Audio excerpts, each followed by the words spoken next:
Hello my dear students, कैसे हो आप सब। आई होप आप सबकी तैयारी अच्छी चल रही है। आज के सेशन में एक और वन शॉट लेकर आए हैं आप सबके लिए। और आज का टॉपिक आप सबका फेवरेट होने वाला है। इनफैक्ट सभी बच्चों का फेवरेट इसलिए है क्योंकि बच्चों को लगता है ये वाला तो बहुत स्कोरिंग पार्ट है। मैट्रिसेस एंड डिटर्मिनेंट्स वाले टॉपिक से बच्चे बहुत खुश होते हैं। तो आज के सेशन में हम कवर करने वाले हैं मैट्रिसेस का वन शॉट।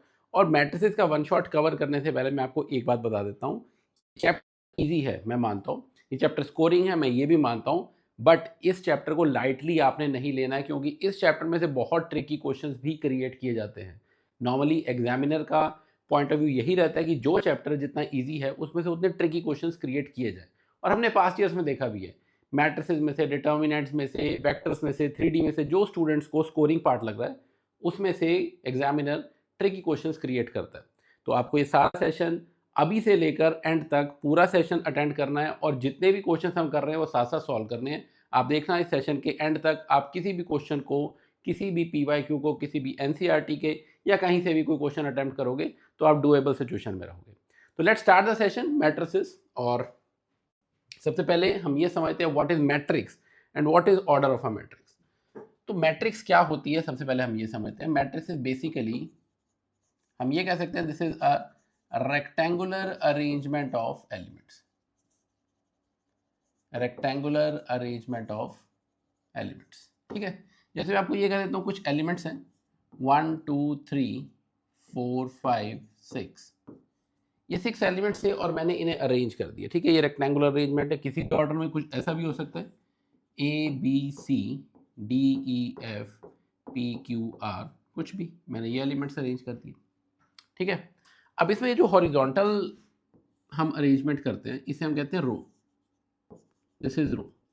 और जो वर्टिकल अरेंजमेंट है इसे हम कहते हैं कॉलम, ठीक है।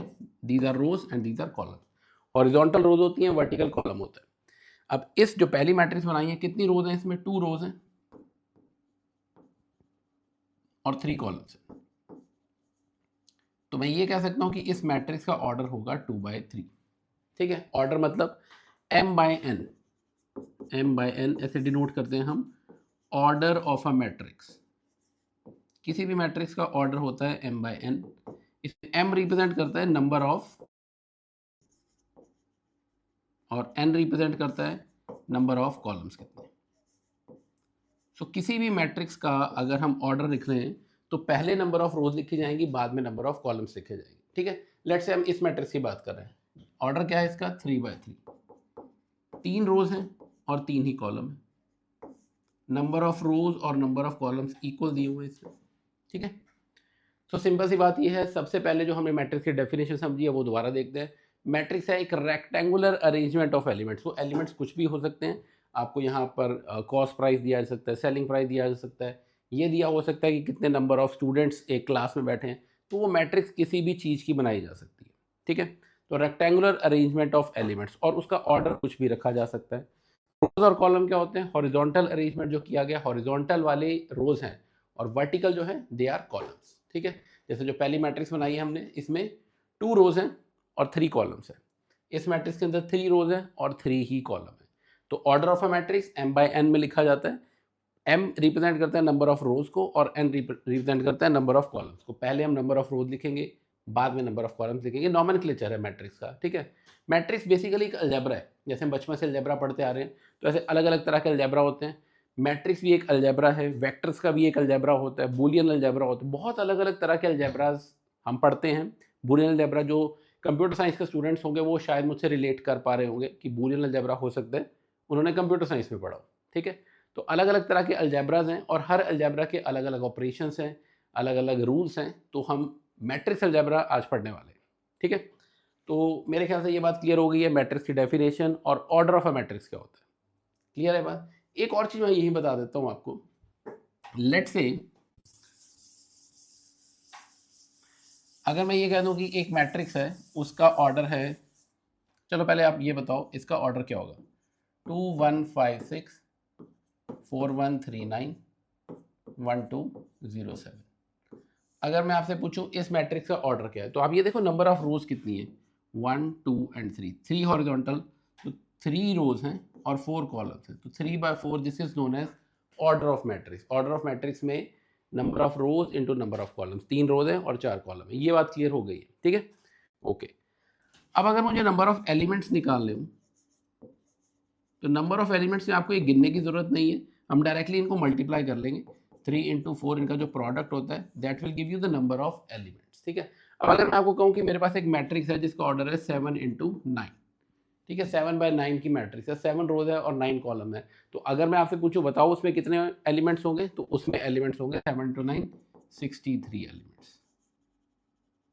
आई होप ये बात समझ आ गई है सबको। तो मैट्रिक्स की डेफिनेशन, ऑर्डर क्या होता है, number of rows into number of columns, rows किसे कहते हैं, कॉलम किसे कहते हैं, ये सब कुछ मेरे ख्याल से अब क्लियर हो गया होगा। क्लियर है, चलते हैं नेक्स्ट पॉइंट पे। एक क्वेश्चन गिवन है इन अ मैट्रिक्स, मैट्रिक्स आपको गिवन है 403 1 -1 7, ठीक है, ये एक मैट्रिक्स है, let's say this is a, ठीक है, ए मैट्रिक्स गिवन है 403 1 -1 7। फर्स्ट पार्ट में पूछा हुआ है इस मैट्रिक्स का ऑर्डर क्या है, तो आपके पास 1 और 2 रोज हैं, कॉलम कितने 1 2 3, 3 कॉलम है, तो we can say that order of matrix is 2/3।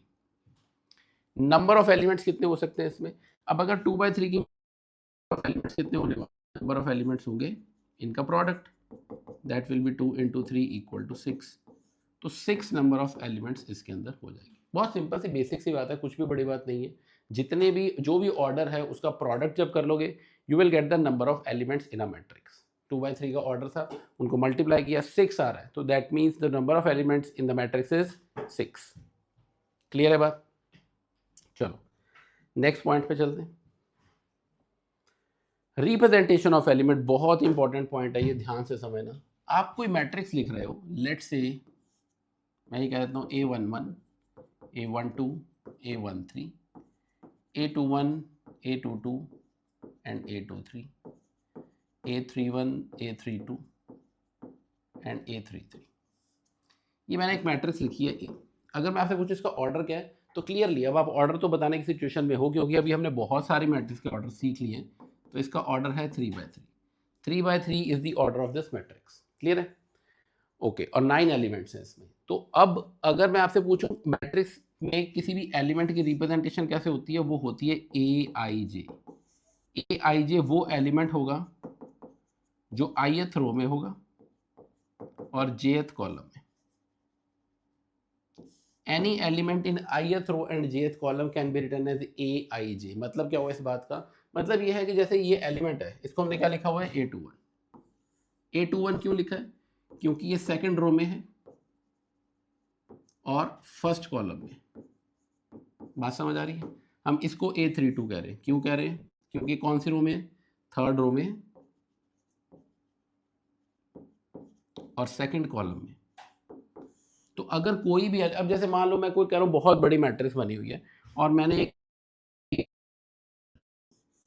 तो सिर्फ इस पोजीशन से मुझे पता चल जाएगा कि ये एलिमेंट कहाँ होगा, किस रो में होगा और किस कॉलम में। तो A57 रिप्रेजेंट कर रहा है, ये वो एलिमेंट है जो 5th रो में होगा और 7th कॉलम में, तो मैं डायरेक्टली उस एलिमेंट की पोजीशन लोकेट कर सकता हूँ। तो this is how an element can be represented. एक एलिमेंट को कैसे रिप्रेजेंट किया जाता है, Aij से, वेयर Aij में I represent the row and J represents the column. ith row and jth column Aij वो एलिमेंट होगा। आई होप ये बात क्लियर है, ठीक है, ओके। अब एक और चीज़ देखो, मैं आपको यहीं थोड़ा सा समझा कर दिखाता हूँ। लेट से मैं आपको एक कहता हूँ कि एक क्वेश्चन दिया हुआ है that if a matrix has 12 elements then find all possible orders it can have.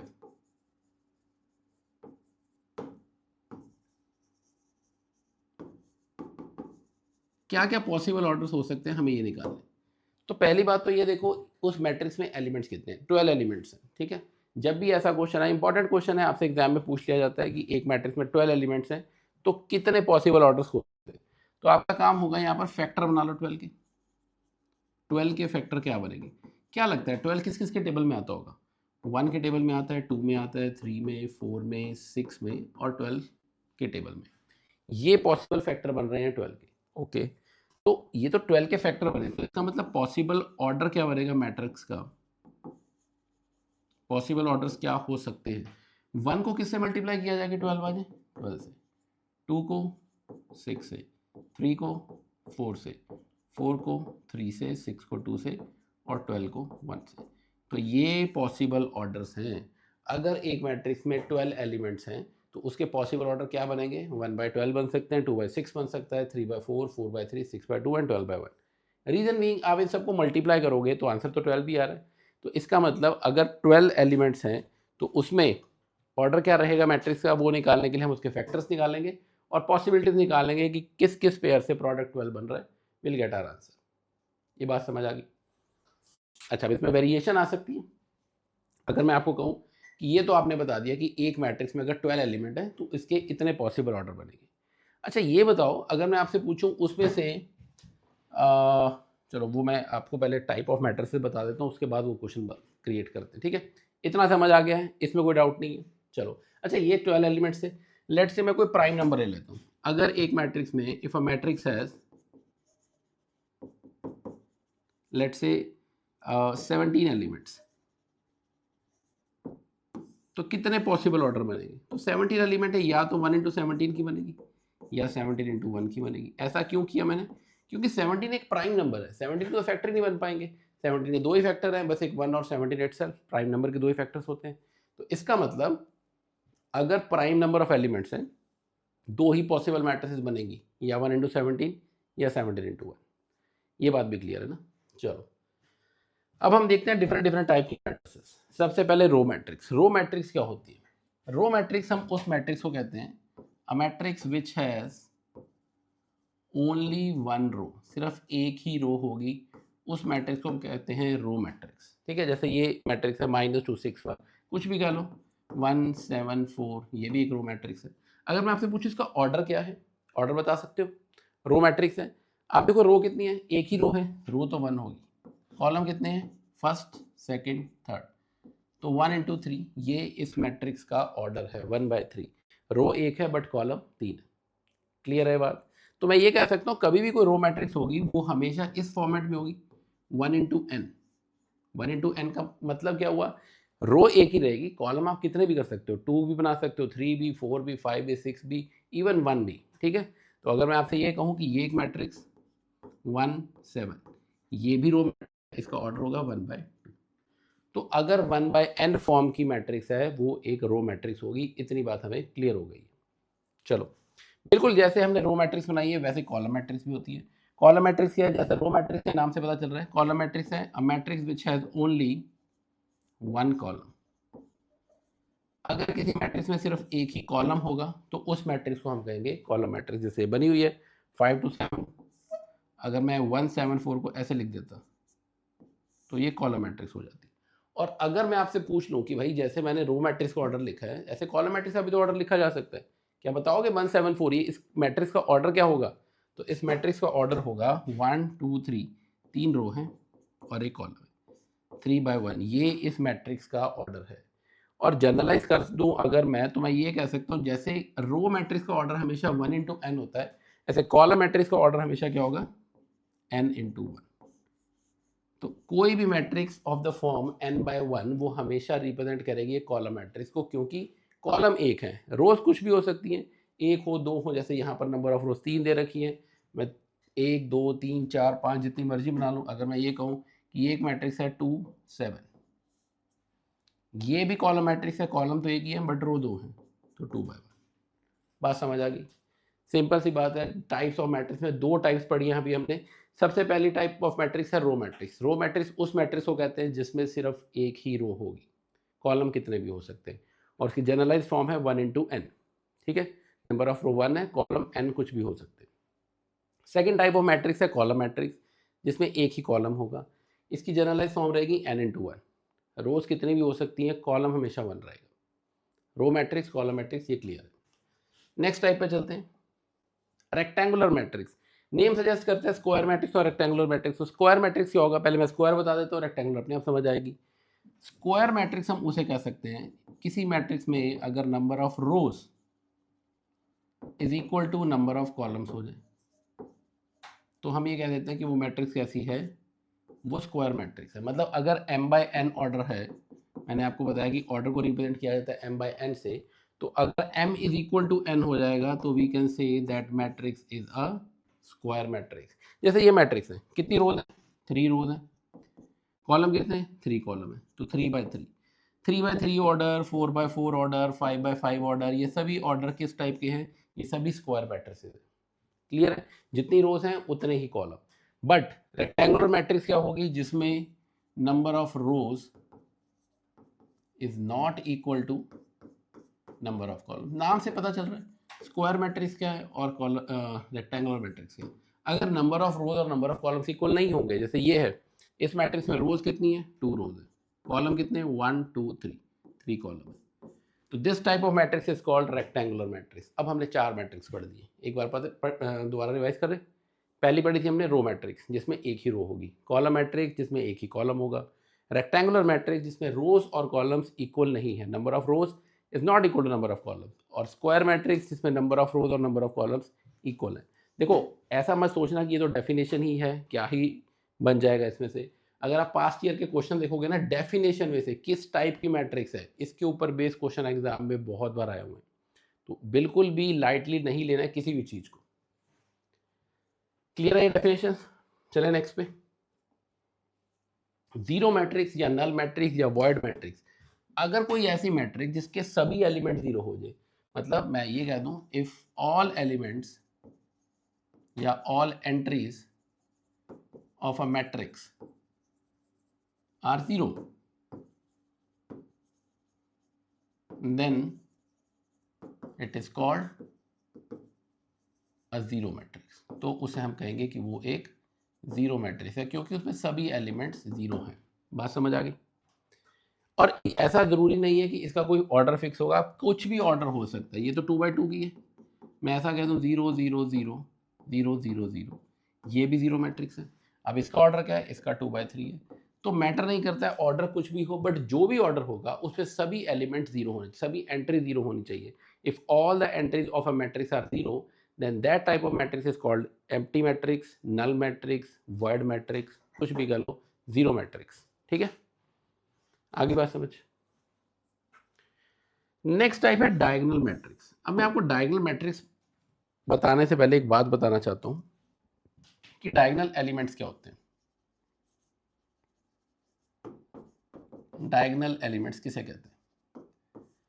बहुत कंफ्यूजन रहती है बच्चों को इस चीज में कि डायगोनल पता चल रहा है जो डायगोनल में होंगे वो डायगोनल एलिमेंट्स है। ऐसा नहीं होता है। मैट्रिक्स के केस में ऐसी डेफिनेशन मत यूज करना। डायगोनल एलिमेंट्स हम इसे, जैसे मैंने आपको अभी मैट्रिक्स बनाकर दिखाई थी, A11 A12 A13, A21 A22 A23, A31 A32 and A33। ये एक मैट्रिक्स बनाई है, इसका ऑर्डर 3 बाय 3 है। ऐसे किसी भी बना सकते हो, तो 4 बाय 4 बना लो, कोई भी मैट्रिक्स बना सकते हो। डायगोनल एलिमेंट्स हम उनको कहते हैं those Aij for which I is equal to J।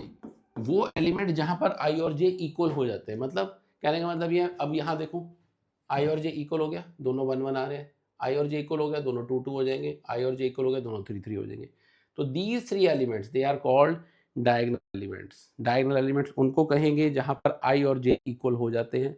यहाँ इन तीनों एलिमेंट्स के केस में I और J इक्वल आ रहे हैं, that means these 3 are diagonal elements. बात क्लियर है? अब ऐसा मत कह देना कि ये डायगोनल एलिमेंट्स हैं, ये नहीं है। देखो A13 है, A31 है, इक्वल थोड़ी आ रहा है। जहां पर I और J इक्वल होंगे, सिर्फ उन्हीं एलिमेंट्स को हम डायगोनल एलिमेंट्स कहते हैं। और ये डेफिनेशन बिल्कुल ध्यान में रखनी है। आप हो सकता है इसी डायगोनल एलिमेंट्स की डेफिनेशन के ऊपर बेस्ड क्वेश्चन बन जाए एग्जाम में।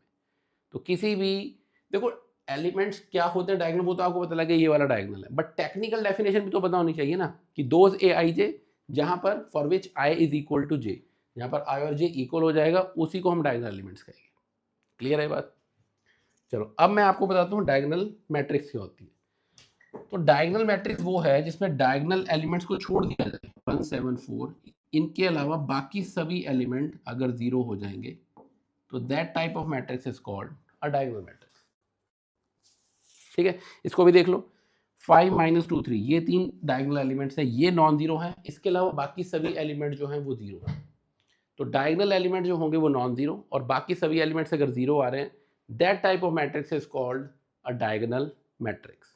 और एक खास बात बता देता हूँ मैं डायगोनल मैट्रिक्स की, डायगोनल मैट्रिक्स अगर होगी तो वो स्क्वायर होनी ज़रूरी है। रेक्टेंगुलर के केस में डायगोनल मैट्रिक्स नहीं बनेगी, डायगोनल ही एग्जिस्ट नहीं करेगा। बात समझ आ गई? तो डायगोनल मैट्रिक्स के लिए एक बात क्लियर हो जानी चाहिए कि that is possible, diagonal matrix is possible only if matrix is a square matrix. Diagonal matrix एक स्क्वायर मैट्रिक्स है और इसमें डायगोनल एलिमेंट्स नॉन जीरो होंगे और नॉन डायगोनल एलिमेंट्स सारे जीरो होंगे। ये दोनों मैट्रिक्स समझ आ गई हैं, जीरो मैट्रिक्स और डायगोनल मैट्रिक्स। चलो let's see the next question. Next type of matrix, scalar matrix. Scalar matrix basically ये भी एक डायगोनल मैट्रिक्स है। मैं ये कह सकता हूँ कि डायगोनल मैट्रिक्स एक सब टाइप है। अब मैंने डायगोनल मैट्रिक्स में आपको बताया कि सभी डायगोनल एलिमेंट्स नॉन जीरो होने चाहिए और बाकी सब जीरो। तो स्केलर मैट्रिक्स में सभी डायगोनल एलिमेंट्स सेम होने चाहिए, चाहे कुछ भी हो, 7 7 7 2 2 2 3 3 3 कुछ भी हो, और बाकी सब एलिमेंट जीरो होने चाहिए। तो मैं ये कह सकता हूँ ये तो वही बात बन गई जैसा हमने डायगोनल मैट्रिक्स में किया, ऑलमोस्ट वैसे तो स्केलर में है। फर्क सिर्फ इतना सा है कि स्केलर के अंदर सभी डायगोनल आपस में इक्वल होंगे। आप 7 7 7 डालो, 2 2 2 डालो, 3 3 3 डालो, if all diagonal elements are equal and remaining all non diagonal elements are zero, तो वो मैट्रिक्स है एक स्केलर मैट्रिक्स। अब मैं आपसे एक छोटा सा क्वेश्चन पूछ लेता हूँ। मान लो आपसे एग्जाम में क्वेश्चन पूछ लिया जाए, सभी डायगोनल मैट्रिक्स स्केलर होती हैं या सभी स्केलर मैट्रिक्स डायगोनल होती हैं? ध्यान से सुनना मेरी बात, हर डायगोनल मैट्रिक्स स्केलर होगी या हर स्केलर मैट्रिक्स डायगोनल होगी? तो आप जो सोच रहे हो वही आंसर है, हर स्केलर मैट्रिक्स डायगोनल होगी। हर डायगोनल स्केलर हो ये जरूरी नहीं है, क्योंकि स्केलर मैट्रिक्स डायगोनल मैट्रिक्स की तो एक सब टाइप है। डायगोनल में तो कंडीशन ये थी कि डायगोनल नॉन जीरो होने चाहिए और बाकी सब जीरो, वो तो सेटिस्फाई कर ही रही है। बट स्केलर में एक एडिशनल कंडीशन आ गई है कि सभी डायगोनल सेम भी होने चाहिए। तो मैं ये कह सकता हूँ ये डायगोनल तो है, हर स्केलर मैट्रिक्स डायगोनल तो है ही, बट हर डायगोनल स्केलर नहीं बन पाएगी। बात समझ आ गई? तो every scalar matrix is basically a diagonal matrix with an additional condition, and what is that additional condition? That all diagonal elements should be same. Clear है बात? चलो next type of matrix identity matrix. अब ये इसकी भी सब type है। मैं ये कह रहा हूँ डायगोनल इक्वल तो हैं बट सिर्फ वन के ही इक्वल है। ये जो मैट्रिक्स है ये आइडेंटिटी मैट्रिक्स है। ऐसा भी हो सकता है मैं छोटी बना लूँ 2 की, ये भी आइडेंटिटी है, मतलब डायगोनल इसमें सिर्फ वन ही होना चाहिए और बाकी नॉन डायगोनल सारे जीरो होने चाहिए। तो इस टाइप के मैट्रिक्स को हम कहते हैं आइडेंटिटी मैट्रिक्स। क्लियर है बात? एक और बात देखो, ये भी डायगोनल ही होनी चाहिए। आइडेंटिटी मैट्रिक्स भी डायगोनल है और आइडेंटिटी मैट्रिक्स स्केलर भी होती है, but her scalar matrix identity नहीं होती है। तो आइडेंटिटी मोस्ट स्पेसिफिक केस हो गया। बात समझ आ गई? तो आइडेंटिटी हो, स्केलर हो, डायगोनल हो, ये सभी स्क्वायर मैट्रिक्स होनी ज़रूरी है, क्योंकि डायगोनल एग्जिस्ट ही तब करेगा। आगे बात समझ? चलो नेक्स्ट टाइप पे चलते हैं। अच्छा एक और बात बता देता हूँ आपको, जो आइडेंटिटी मैट्रिक्स होती है ना, ये मैट्रिसेस का वन होता है। ठीक है, मतलब इसे आई से रिप्रेजेंट करते हैं। ठीक है, मैट्रिसेस का वन, जैसे हम जो अलजेब्रा यूज़ करते हैं उसमें वन को यूज़ करते हैं, तो मैट्रिसेस का जो वन होता है वो आइडेंटिटी मैट्रिक्स होती है। क्या एप्लीकेशन है, कहाँ यूज़ करेंगे इस वन को, वो मैं अभी हम आगे क्वेश्चंस करेंगे तो उसमें डिटेल में बताएंगे। Next type of matrix is upper triangular और लोअर ट्रायंगुलर। नाम से पता चल रहा है अपर ट्रायंगुलर मतलब ये है कि डायगोनल के ऊपर से, मतलब डायगोनल के नीचे वाले एलिमेंट सारे जीरो और डायगोनल से ऊपर नॉन जीरो, ये अपर ट्रायंगल बन गया। बात समझ आई? This is upper triangle. और लोअर ट्रायंगुलर में ये लोअर, बात समझ आ गई? नाम से पता चल रहा है। तो डायगोनल के सिर्फ नीचे वाले एलिमेंट्स अगर जीरो हो जाएं और डायगोनल के ऊपर के एलिमेंट्स सभी नॉन जीरो हो, that type of matrix is called upper triangular matrix. और अगर डायगोनल के ऊपर वाले एलिमेंट जीरो हैं, डायगोनल के नीचे वाले एलिमेंट्स नॉन जीरो हो जाएंगे, that is called lower triangular matrix. दो टाइप की, और ये दोनों ही ट्रायंगुलर मैट्रिक्स। अगर आपसे सिर्फ ये पूछा जाए what is a triangular matrix, तो ये भी ट्रायंगुलर है, ये भी ट्रायंगुलर है, बट ये अपर ट्रायंगुलर मैट्रिक्स है और ये लोअर ट्रायंगुलर। बात समझ आ गई? तो अभी तक हमने डिफरेंट टाइप्स की मैट्रिसेस पढ़ ली। हमने ये पढ़ लिया ऑर्डर क्या होता है, मैट्रिक्स क्या होती है, ऑर्डर लिखा कैसे जाएगा, m/n नंबर ऑफ एलिमेंट्स दिए हो तो ऑर्डर की पॉसिबिलिटीज कैसे निकालनी है। अब देखो जो मैं आपसे क्वेश्चन पूछ रहा था, लेट से मैं आपको ये कहता हूँ कि नंबर ऑफ एलिमेंट्स 12 है। अगर किसी मैट्रिक्स में नंबर ऑफ एलिमेंट्स 12 है तो उसके कितने पॉसिबल ऑर्डर है वो हमने बना के देखे। 1/12, 2/6 और 3/4, 4/3, 6/2 और 12/1। अगर मैं आपसे पूछूं इसमें स्क्वायर मैट्रिसेस कितनी पॉसिबल है, क्या मुझे बता दोगे? ये जो हमने मैट्रिसेस बनाई है इसमें से स्क्वायर मैट्रिक्स कितनी है? तो एक भी नहीं है, क्योंकि देखो किसी में भी m और n इक्वल नहीं आ रहे, तो मैं ये कह देता हूँ नंबर ऑफ स्क्वायर मैट्रिसेस 0 है। अगर मैं पूछूं इसमें नंबर ऑफ रो मैट्रिक्स कितनी है, रो मैट्रिक्स मतलब एक रो होनी चाहिए, ये 1/12। अगर मैं पूछूं इसमें कॉलम मैट्रिक्स कितनी है, एक ही आ रही है, कौन सी? 12/1 वाली। बात समझ आ रही है? तो इसका मतलब आपसे किसी भी टाइप से क्वेश्चन पूछा जा सकता है। तो अगर मैं आपसे पूछूं कि आप बिना ऑर्डर बताए क्या बता सकते हो, अगर मैं ये कहूं लेट्स सी, बिल्कुल ध्यान से सुनना, नंबर ऑफ एलिमेंट्स जो है, नंबर ऑफ एलिमेंट्स 120 है, तो मुझे ये बताओ कितनी स्क्वायर मैट्रिसेस बनेंगी जिसमें नंबर ऑफ एलिमेंट्स 120 होंगे? तो बिना सोचे आपको कह देना चाहिए ऐसी स्क्वायर मैट्रिक्स बन ही नहीं सकती। क्यों नहीं बन सकती? क्योंकि मैंने आपको बताया स्क्वायर मैट्रिक्स के केस में m और n इक्वल होता है, मतलब n/n ऑर्डर की मैट्रिक्स होती है। तो नंबर ऑफ एलिमेंट्स कितने हो जाएंगे? n square. इसका मतलब जो नंबर ऑफ एलिमेंट्स हैं जब तक वो परफेक्ट स्क्वायर नहीं बनेगा तो कोई स्क्वायर मैट्रिक्स बन ही नहीं सकती। बात समझ आ गई? 120 स्क्वायर है नहीं, तो इसका मतलब इससे स्क्वायर मैट्रिक्स नहीं बन सकती। अगर ये 144 होता तो मैं कह सकता था एक स्क्वायर मैट्रिक्स बनेगी 12/12 की। 121 होता तो एक स्क्वायर मैट्रिक्स बन जाती 11/11 की। Are you getting my point? तो नंबर ऑफ एलिमेंट्स अगर परफेक्ट स्क्वायर होंगे, only in that case we can form a square matrix, otherwise square matrix नहीं बन पाएगी। हाँ, रो मैट्रिक्स बन सकती है, एक रो मैट्रिक्स बन जाएगी 1 × 120 की, एक कॉलम मैट्रिक्स भी बन सकती है 120 × 1 की, है ना? ये पॉसिबिलिटी हो सकती है, बट स्क्वायर मैट्रिक्स तो नहीं बन पाएगी। स्क्वायर मैट्रिक्स की फॉर्मेशन तभी पॉसिबल है अगर number of elements perfect square है। क्लियर है बात? चलो नेक्स्ट टॉपिक पे चलते हैं। फॉर्मेशन ऑफ अ मैट्रिक्स बहुत अच्छा कॉन्सेप्ट है और अच्छा इसके ऊपर, formation of a matrix. Formation of a matrix देखो कैसा क्वेश्चन बन जाता है, आपको ऐसा क्वेश्चन लिखा जाएगा, कंस्ट्रक्ट 2/3 मैट्रिक्स इन विच, कोई एक डेफिनेशन दे रखी होगी, जैसे ये दे रखी है, in which elements are defined as aij is equal to i plus J, ऐसे डिफाइंड है एलिमेंट्स। ठीक है, तो 2/3 की मैट्रिक्स बनानी है। सबसे पहले मैं 2/3 की मैट्रिक्स लिख लेता हूँ। लेट्स से ए क्या मैट्रिक्स है, a11 a12 a13 a21 a22 a23। देखो ये 2/3 की बना दी मैंने। 2/3 कैसे बनाई? 2 रोज रखी है 3 कॉलम। तो जो जनरल फॉर्म है एक 2/3 मैट्रिक्स की वो यही होगी, a11 a12 a13 a21 a22 a23। This is the 2/3 matrix. Clear है बात? अब आपको डेफिनेशन क्या गिवन है कि हर एलिमेंट डिफाइंड है aij is equal to i plus J से। तो अगर aij is equal to i plus J ये हर एलिमेंट की रिप्रेजेंटेशन है, तो a11 क्या हो जाएगा? दैट 1 + 1। a12 क्या होगा? 1 + 2 हो जाएगा 1 + 3। ठीक है, फिर a21 2 + 1। ये मैं क्यों लिख रहा हूँ, ऐसे कैसे लिख रहा हूँ? क्योंकि डेफिनेशन ये गिवन है कि aij में i और j का सम जो आएगा वही एलिमेंट होगा। a22 क्या हो जाएगा? What will be a22? वो हो जाएगा 2 + 2। और a23 की वैल्यू आएगी 2 + 3 5। तो इसका मतलब ये मैट्रिक्स क्या बन जाएगी? This will be 2 3 4 3 4 5। ये मैट्रिक्स बन गई। बात समझ आ गई है? तो 2/3 की मैट्रिक्स जिसमें हर, अब यहाँ पर अगर मान लो aij equal to i plus J given था, मैं कह रहा हूँ aij equal to i plus J given नहीं है, तो मैं गिवन है aij equal to i minus J. अब क्या करोगे? अगर i माइनस जे होता तो 1 - 1 0 हो जाता, 1 - 2 -1 हो जाता।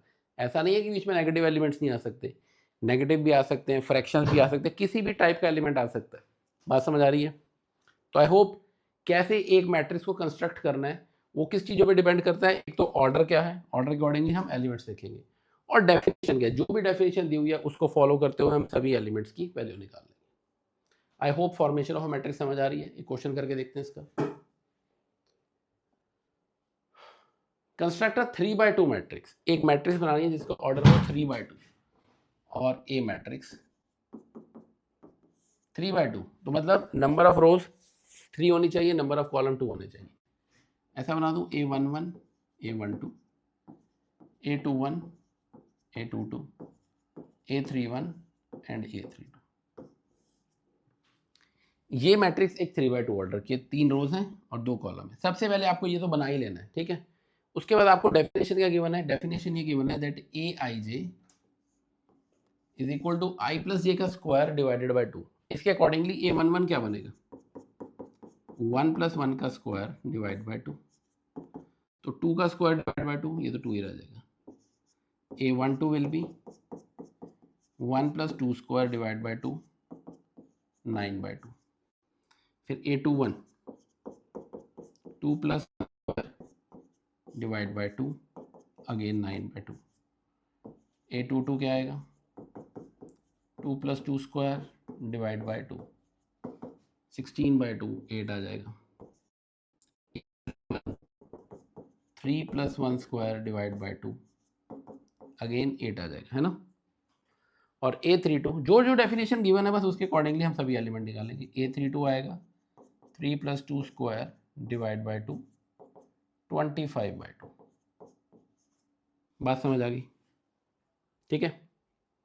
अब इन एलिमेंट को यहाँ प्लेस कर देते हैं, तो मैट्रिक्स क्या बनेगी, A11 विल बी 2, ये आएगा 9/2, ये भी 9/2, फिर ये 8 आएगा, ये भी 8 आएगा और ये 25/2 आएगा। So this is our answer. This is how we can form a matrix. We can construct a matrix. जब भी आपको कोई डेफिनेशन गिवन होगी उस डेफिनेशन के अकॉर्डिंगली वैल्यू सब्स्टिट्यूट करो, you can easily form a matrix. कोई भी डाउट इसमें फॉर्मेशन ऑफ मैट्रिक्स कैसे करनी है, जो भी ऑर्डर दिया होगा उसके अकॉर्डिंगली आपको मैट्रिक्स तो क्रिएट करनी पड़ेगी और फिर सभी एलिमेंट्स में वो डेफिनेशन लगाओ जो भी डेफिनेशन आपको गिवन है। क्लियर है, चलें आगे। Addition and subtraction of matrices बहुत इजी और मज़ेदार टॉपिक है। दो मैट्रिसेस हैं A और B, मैं ये कह सकता हूँ इन दोनों को ऐड या सब्ट्रैक्ट तभी किया जा सकता है if and only if they have same order. अगर दो मैट्रिसेस का ऑर्डर सेम है तो ही हम उन्हें ऐड या सब्ट्रैक्ट कर सकते हैं। जैसे मान लो मैं ये कह देता हूँ 1 2 3 4, ये एक मैट्रिक्स है, ये भी एक मैट्रिक्स है 0 1 2 6, हम इन्हें ऐड कर सकते हैं, ठीक है।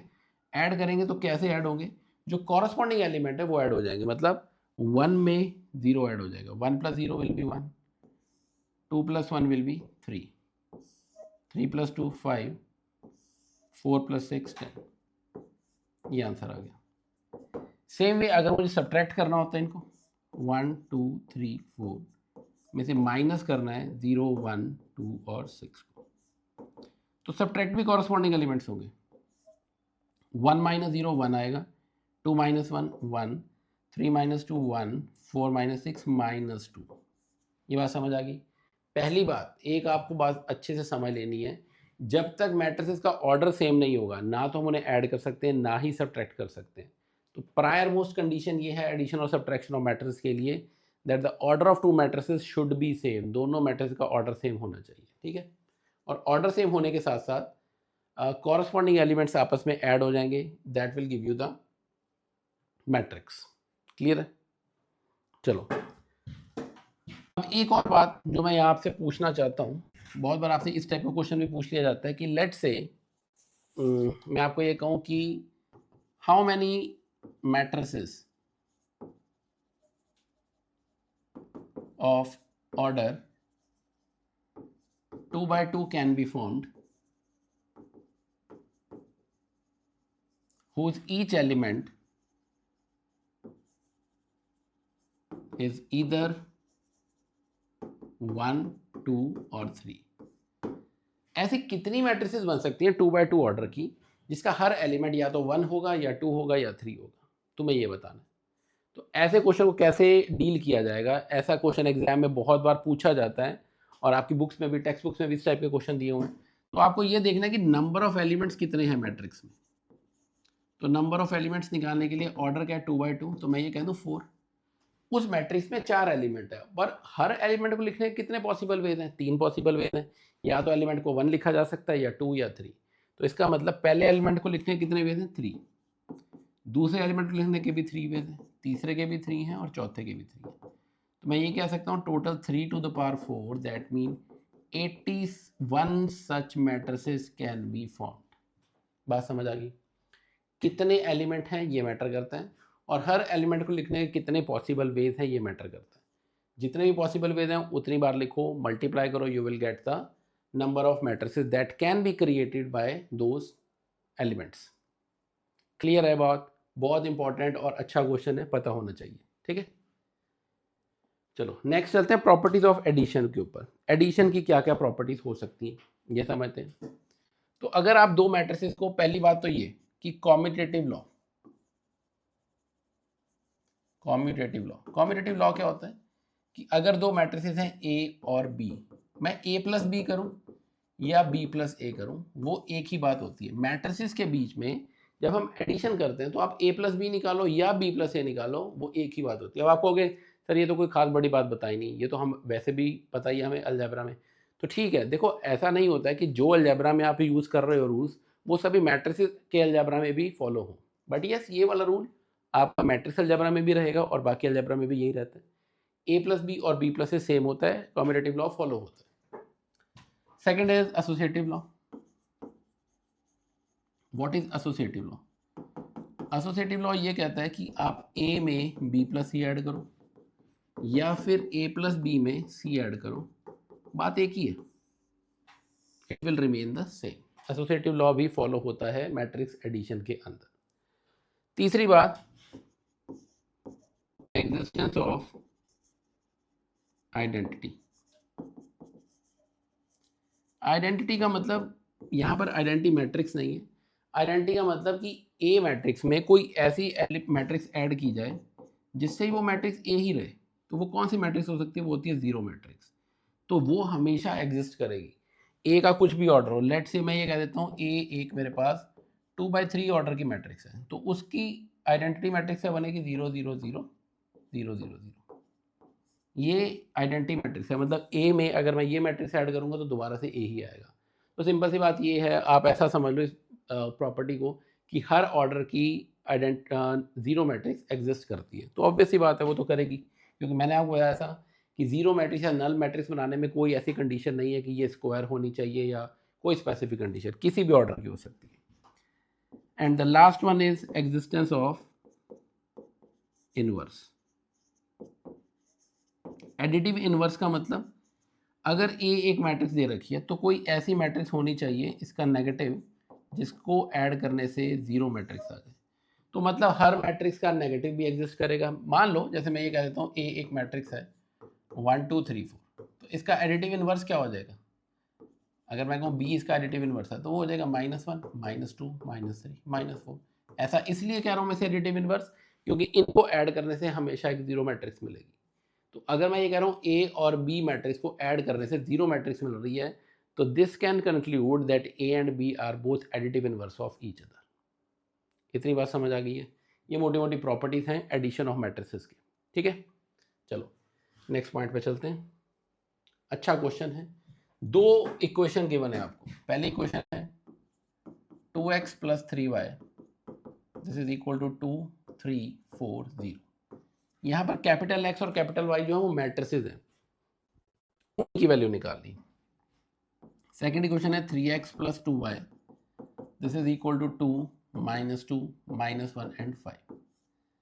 अब अगर मुझे x और y की वैल्यू निकालनी है तो हम क्या कर सकते हैं, जैसे लीनियर इक्वेशन को सॉल्व करते हैं, इसको मल्टीप्लाई कर दो 2 से और इसको 3 से, उससे फ़ायदा क्या होगा, ये y सेम हो जाएगा।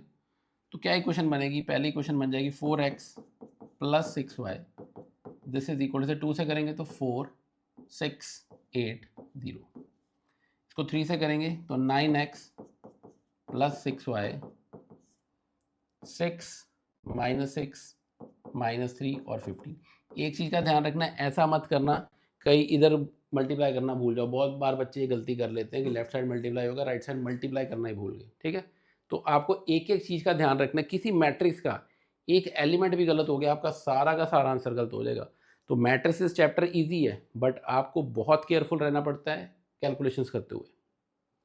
अब ये बताओ इन दोनों इक्वेशंस को मुझे ऐड करना चाहिए सब्ट्रैक्ट करना चाहिए? मैंने ये तो सेम बना लिया, तो ऑब्वियसली मुझे सब्ट्रैक्ट करना चाहिए, तभी ये कैंसिल होगा।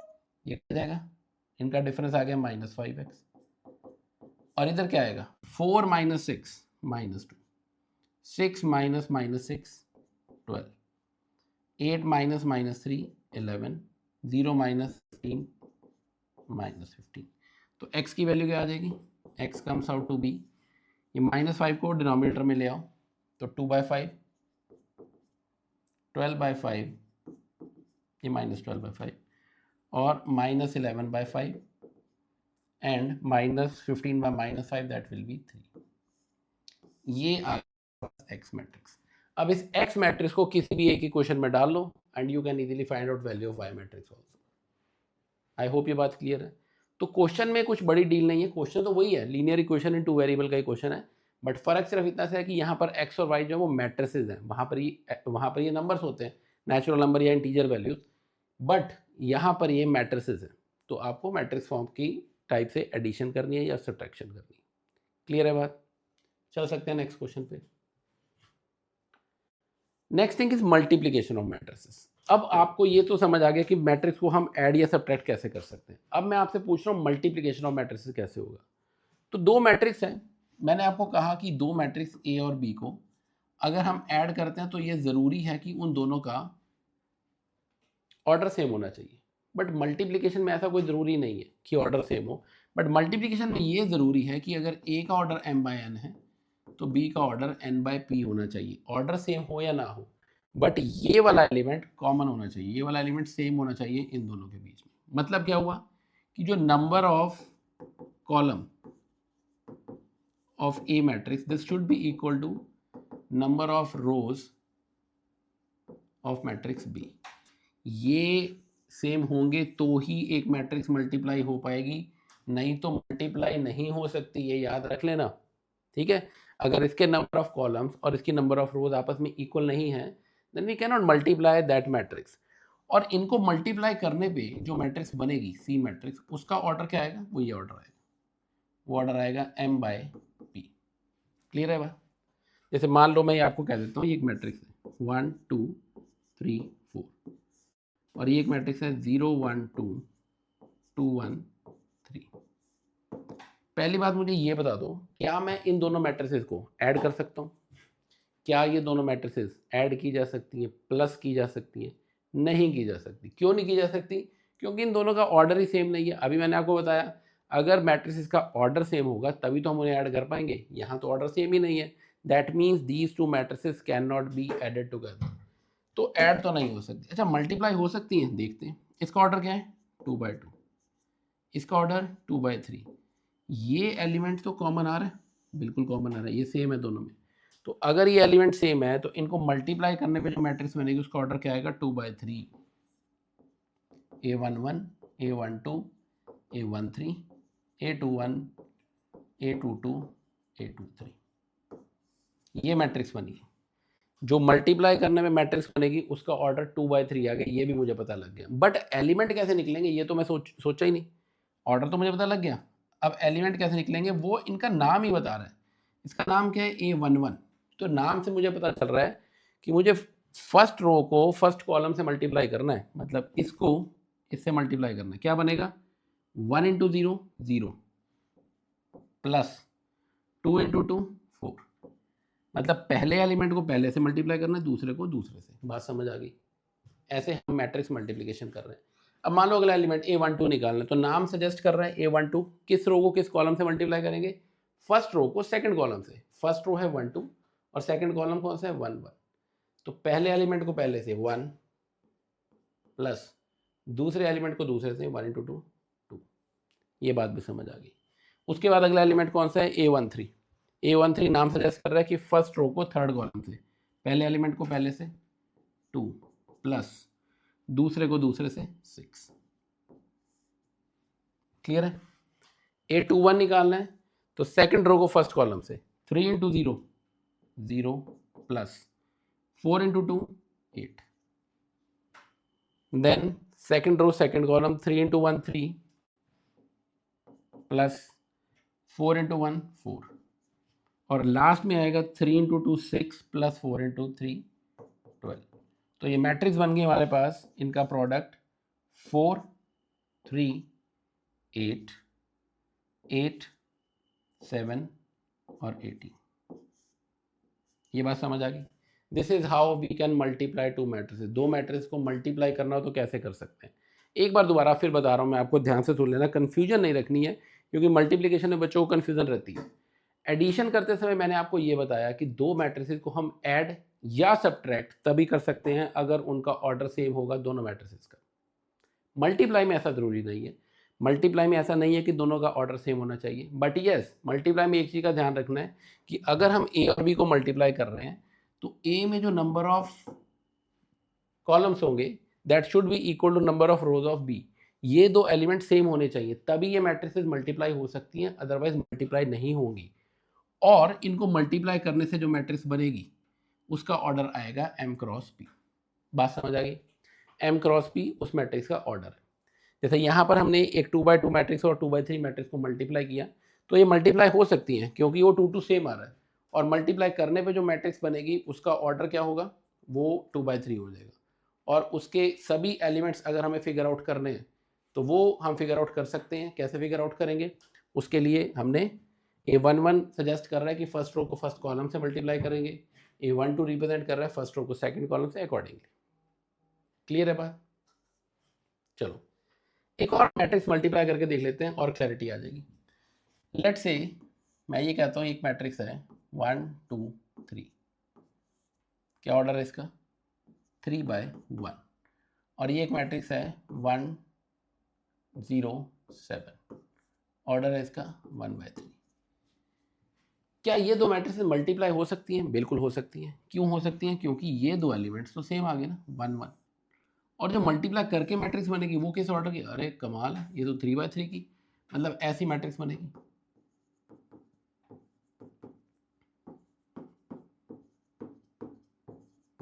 है ना, 3/3 ऑर्डर की मैट्रिक्स बन रही है। तुम कहोगे तो छोटी सी मैट्रिक्स थी, इतनी बड़ी मैट्रिक्स बन जाएगी, इससे पता भी नहीं चलेगा। देखते हैं। A1 का मतलब मुझे फर्स्ट रो को फर्स्ट कॉलम से मल्टीप्लाई करना है। इसकी फर्स्ट रो में एक ही एलिमेंट है, इसमें भी एक ही एलिमेंट है, तो 1 × 1 1, बस यही रहेगा। A12 का मतलब इसकी फर्स्ट रो को सेकंड कॉलम से 0 रहेगा, फर्स्ट रो को थर्ड कॉलम से 7 रहेगा। ये बात समझ आ गई। एलिमेंट ये एक था। A21 निकालना है तो इसकी सेकंड रो फर्स्ट कॉलम से it will be 2, second row को सेकंड कॉलम से 0, सेकंड रो को थर्ड कॉलम से 2 × 7 14।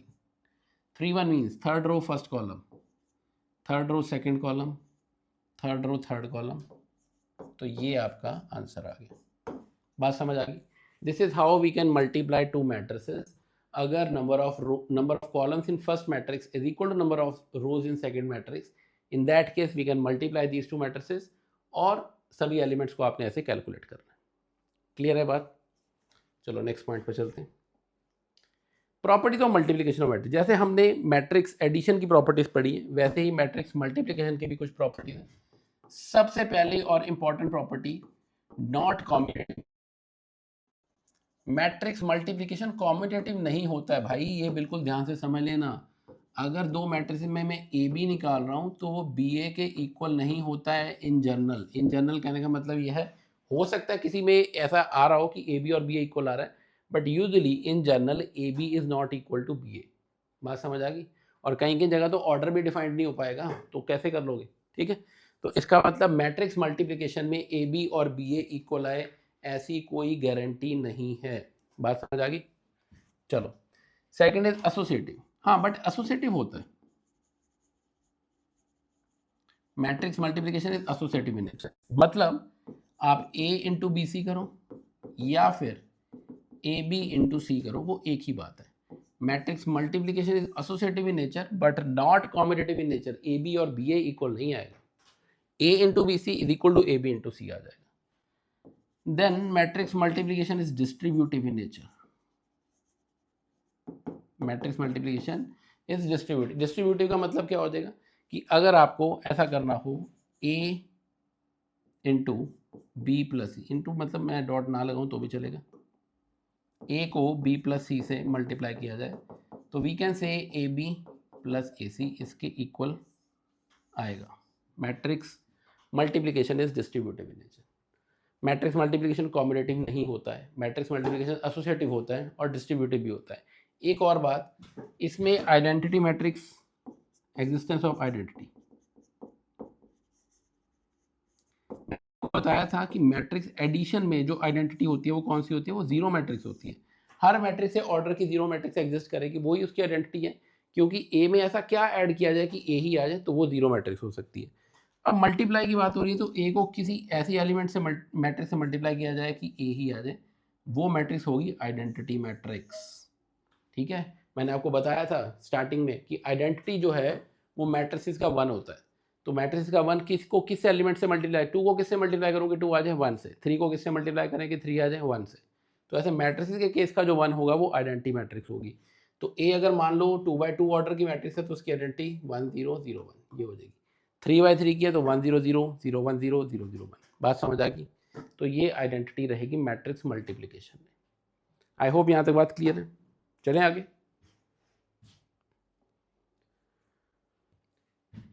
ओके देखो, इस टाइप के क्वेश्चन को डील करने से पहले मैं आपसे एक बात समझना चाहता हूँ। देखें आपको क्लियर हुई है वो बात या नहीं हुई। अगर आपको एक मैट्रिक्स गिवन है 1 2 3 4, ठीक है, और मैं आपको कह रहा हूँ अगर आपको इसका स्क्वायर निकालना है, तो स्क्वायर का मतलब मैं हर एलिमेंट का स्क्वायर कर दूँ 1 4 9 16। क्या ये सही है? नहीं, ये सही नहीं है, गलत है। ए स्क्वायर का मतलब होता है ए मैट्रिक्स को ए से ही मल्टीप्लाई करना। तो हम क्या करेंगे, ये जो 1 2 3 4 मैट्रिक्स है इसको 1 2 3 4 से अगेन मल्टीप्लाई कर लेंगे। क्लियर है? तो मल्टीप्लाई करके क्या बनेगा, पॉसिबल है मल्टीप्लाई करना, ये भी 2x2 ऑर्डर, ये भी 2x2 ऑर्डर। इस रो को इस कॉलम से, तो 1 + 6 7, 2 + 8 10, 3 + 12 15, 6 + 16 22। ये मैट्रिक्स आएगी ए स्क्वायर मैट्रिक्स। और अगर कभी भी किसी मैट्रिक्स की integral power A³ A4 A5 ये सारी पावर्स जो भी हैं ये निकालनी तभी पॉसिबल होगी अगर ए एक स्क्वायर मैट्रिक्स है। तो स्क्वायर मैट्रिक्स के केस में भी हम स्क्वायर निकाल सकते हैं, क्यूब निकाल सकते हैं, पावर 4, कोई भी nth power an, any integral power of A, वो आप तभी निकाल सकते हो अगर ए एक स्क्वायर मैट्रिक्स होगी। रेक्टेंगुलर मैट्रिक्स के केस में ये सब निकालना पॉसिबल नहीं है। बात समझ आ गई? चलो अब दोबारा आते हैं उसी क्वेश्चन पे। क्वेश्चन गिवन है आपको, ए मैट्रिक्स गिवन है, आइडेंटिटी गिवन है, आपको के की वैल्यू निकालनी है such that A square is equal to K into A minus 2i। तो पहला काम हम ये करेंगे कि ए स्क्वायर कैलकुलेट करते हैं। ए स्क्वायर होगा 3 - 2 4 - 2, इसे मल्टीप्लाई करना है 3 - 2 4 - 2 से। तो अगर इन्हें मल्टीप्लाई करेंगे क्या बनेगा, देखो फर्स्ट रो को फर्स्ट कॉलम से, ये आएगा 9 - 8, then first row second column -6 + 4, फिर 12 - 8, फिर -8 + 4। तो ये आंसर आएगा 1 - 2 4 और -4। ये वैल्यू आ गई ए स्क्वायर की। और आपको गिवन है ए square is equal to K into A minus 2 into आई के इक्वल है। तो दैट मीन्स ये जो ए स्क्वायर है 1 - 2 4 - 4 ये किसके इक्वल है, के इंटू ए। ए मैट्रिक्स क्या गिवन है आपको, 3 - 2 4 - 2 -2 इंटू आइडेंटिटी 1 0 0 एंड 1। तो ये क्या बचेगा, ये आएगा 3k - 2 -2k, वो तो ज़ीरो ही है, 4k और -2k -2। This is equal to 1 - 2 4 and -4। Clear है? अगर ये मैट्रिसेस इक्वल है आपस में तो कॉरस्पॉन्डिंग एलिमेंट सेम होंगे। आप 3k - 2 को इक्वल डाल दो किसके, 1 के। That means 3k is equal to 3 और k की वैल्यू आ जाएगी 1। ये बात क्लियर है? और ऐसा ज़रूरी नहीं है कि आपको इसी एलिमेंट, आप किसी और एलिमेंट को भी डाल सकते हो। लेट से मैं इनको कंपेयर कर लूँ तो यहाँ से क्या आ रहा है, -2k is equal to -2। Answer तो सेम ही आएगा, ये तो 1 ही आ रहा है। बात समझ आ गई? कहने का मतलब ये है कि जो भी आपको वैल्यूज गिवन है ए स्क्वायर ए क्यूब, आप सारी मैट्रिक्स को कैलकुलेट करो, वहाँ सब्स्टिट्यूट करो और दोनों साइड को इक्वेट कर दो, दोनों साइड कॉरस्पॉन्डिंग एलिमेंट्स को इक्वेट करो, you will get value of missing parameter, missing variable. यहाँ पर k की वैल्यू निकालनी थी, and that comes out to be 1। Clear है बात, कोई डाउट नहीं है, मज़े मज़े में चल रहे हैं। देखो मज़े मज़े में ही हम कितना कुछ सीख चुके हैं, और जब हम वन शॉट करने बैठते हैं हमें ऐसा लगता है यार ये सब कुछ इतना आसान था, तो हम इसे लिंगर ऑन क्यों कर रहे थे। अगर ये सब एडिशन, सब्ट्रैक्शन, मल्टीप्लिकेशन, मैट्रिक इतनी आसान ही थी तो हम क्यों लिंगर ऑन कर रहे। पर वो होता है ना कि जब तक हनुमान की पूंछ में आग नहीं लगती तब तक लंका में भी आग नहीं लगती। तो बस उसी चीज़ को लेकर हम इतना लिंगर ऑन करते जा रहे हैं। एनीवे, आई होप यहाँ तक सब समझ आ रहा है। चलते हैं नेक्स्ट क्वेश्चन पे। बहुत बढ़िया क्वेश्चन है। Find the matrix x. X एक मैट्रिक्स है और आपको ये मैट्रिक्स निकालनी है सच दैट कि इसको अगर मैं इस मैट्रिक्स से मल्टीप्लाई करूँ 1 2 3 4 5 6 से, तो आंसर आना चाहिए -7 -8 -9 2 4 6। ठीक है, चलो देखते हैं कि एक्स मैट्रिक्स कैसे निकलेगी। तो सबसे पहले मैं ये मान लेता हूँ कि एक्स का ऑर्डर है m/n। ये मैंने मान लिया कि x का ऑर्डर m/n है। इस मैट्रिक्स का ऑर्डर कितना गिवन है 2/3 और इसका ऑर्डर 2/3। तो मुझे x का ऑर्डर ही नहीं पता कि x किस ऑर्डर की मैट्रिक्स होगी, तो मैंने m/n कंसीडर कर लिया अपनी मर्जी से। अब आप बिल्कुल ध्यान से देखो, अगर ये दो मैट्रिक्स आपस में मल्टीप्लाई हो पा रही है तो वो तो तभी हो पाएंगी अगर n और 2 इक्वल होंगे। तो मतलब n की वैल्यू क्या आ गई 2 आ गई, ये मुझे पता लग गया। और इन्हें मल्टीप्लाई करने के बाद किस ऑर्डर की मैट्रिक्स आएगी m/3 की, बट आ किस ऑर्डर की रही है 2/3 की। इसका मतलब m भी किसके इक्वल हो गया 2 के, मतलब m भी 2 है और n भी 2 है। तो जो x मैट्रिक्स है ये एक 2/2 ऑर्डर की स्क्वायर मैट्रिक्स है। क्लियर है इतनी बात। तो मैं x को कंसीडर कर लेता हूँ a b c d। मैंने a b c d क्यों कंसीडर किया, क्योंकि मैं ये कैलकुलेट कर चुका हूँ कि x एक 2/2 ऑर्डर की स्क्वायर मैट्रिक्स है, ये x मैट्रिक्स होगी। इसको मल्टीप्लाई करना है किसके साथ 1 2 3 4 5 6, और मल्टीप्लाई करने के बाद आंसर आना चाहिए -7 -8 -9 2 4 6। अब हम लेफ्ट साइड मल्टीप्लाई करें, मल्टीप्लाई करके देखो क्या बन रहा है। ये बनेगा a + 4b, फिर 2a + 5b, 3a + 6b, c + 4d, 2c + 5d and 3c + 6d। ये मैट्रिक्स इक्वल है किसके -7 -8 -9 2 4 6। ठीक है, अगर ये दोनों मैट्रिसेस इक्वल है तो इनके कॉरस्पॉन्डिंग एलिमेंट कंपेयर किए जा सकते हैं। मतलब a + 4b को मैं किसके इक्वल डालूं, a + 4b इक्वल होगा -7 के। सेम वे 2a + 5b किसके इक्वल हो जाएगा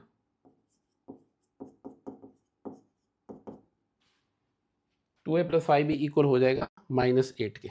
ठीक है, इन दो इक्वेशन को सॉल्व कर लो। बेटर ये है कि आप इस इक्वेशन की बजाय ना ये वाली लिख लो 3a + 6b। तो 3a + 6b किसके इक्वल है -9 के। अब आप ये देखो 3a + 6b -9 है, आप चाहो तो इसमें 3 कॉमन लेकर कैंसिल भी कर सकते हो। तो मैं ये कह सकता हूँ कि ये इक्वेशन क्या बन जाएगी a + 2b = -3।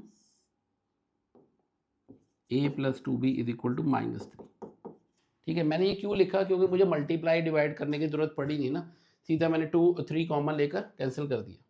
ठीक है, अब इन दोनों इक्वेशन को ऐड करना चाहिए, सब्ट्रैक्ट करना चाहिए डेफिनेटली, क्योंकि सब्ट्रैक्ट करूंगा तो साइन चेंज हो जाएंगे, a कट जाएगा। 2b = -7 + 3 = -4, b की वैल्यू आ रही है -2।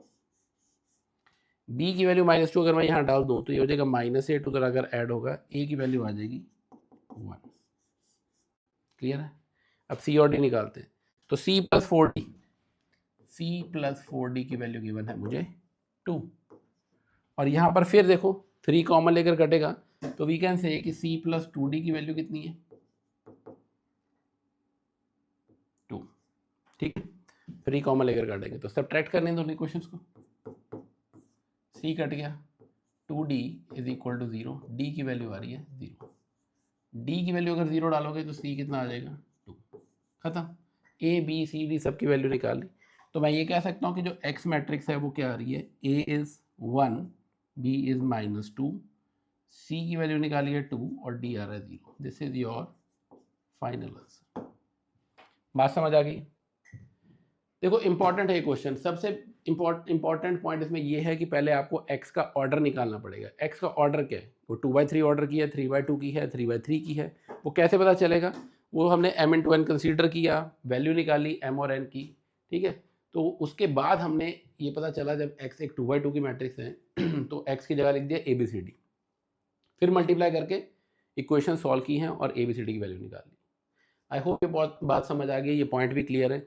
जो कॉन्सेप्ट जो की पॉइंट इसमें यूज़ होते जा रहे हैं वो साथ साथ लिखते रहो अपनी कॉपी में, ताकि जब तुम रिवाइज करने बैठो तो तुम्हें एक्स्ट्रा एफर्ट मत लगाना पड़े, एक्स्ट्रा टाइम ना कंज्यूम करना पड़े उस चीज़ के लिए, ठीक है। चले नेक्स्ट पॉइंट पे। ओके, एक और बात मैं बता रहा हूँ आपको, बहुत इंपॉर्टेंट बात है, इस चीज़ को भी ध्यान से समझ लेना। जो मैट्रिसेस के केस में आप अलजेब्रा के फॉर्मूला यूज़ नहीं कर सकते, मतलब a + b का whole square is equal to a² + b² + 2ab algebra में यूज़ होता है, बट वो मैट्रिसेस में एप्लीकेबल नहीं होगा, ठीक है। ये याद रखना। ऐसी क्यूब के फॉर्मूले कोई भी चीज़ें हैं वो यहाँ पर डायरेक्ट वो फॉर्मूले मत लगाने बैठ जाना। अब आपको गिवन है कि A is a square matrix such that A square equal to A, then find value of this I + a whole cube - 7a। तो मैं पहले I + a whole cube की वैल्यू निकालूं, उससे पहले मैं I + a whole square की value निकालता हूँ। वो आएगा I + a into I + a, multiply करें इसे, I into I will be I, I को A से करेंगे। मैंने आपको बताया I जो मैट्रिक्स का 1 है, तो 1 को करूँगा तो यही मैट्रिक्स बन जाएगी A इंटू आई भी A आएगा और A इंटू A² आएगा। क्लियर है यहाँ तक? बट हमें तो गिवन है कि A² किसके इक्वल है? A के। तो मतलब ये क्या बन गया? A + A, ये बन गया I + 3। क्लियर है इतनी बात? अब मुझे निकालना है I + a का क्यूब, तो I + a का क्यूब होगा I + a² into I + a, और I + a² की वैल्यू कितनी है? I + a² की वैल्यू है I + 3a into I + a, ये करना है मुझे।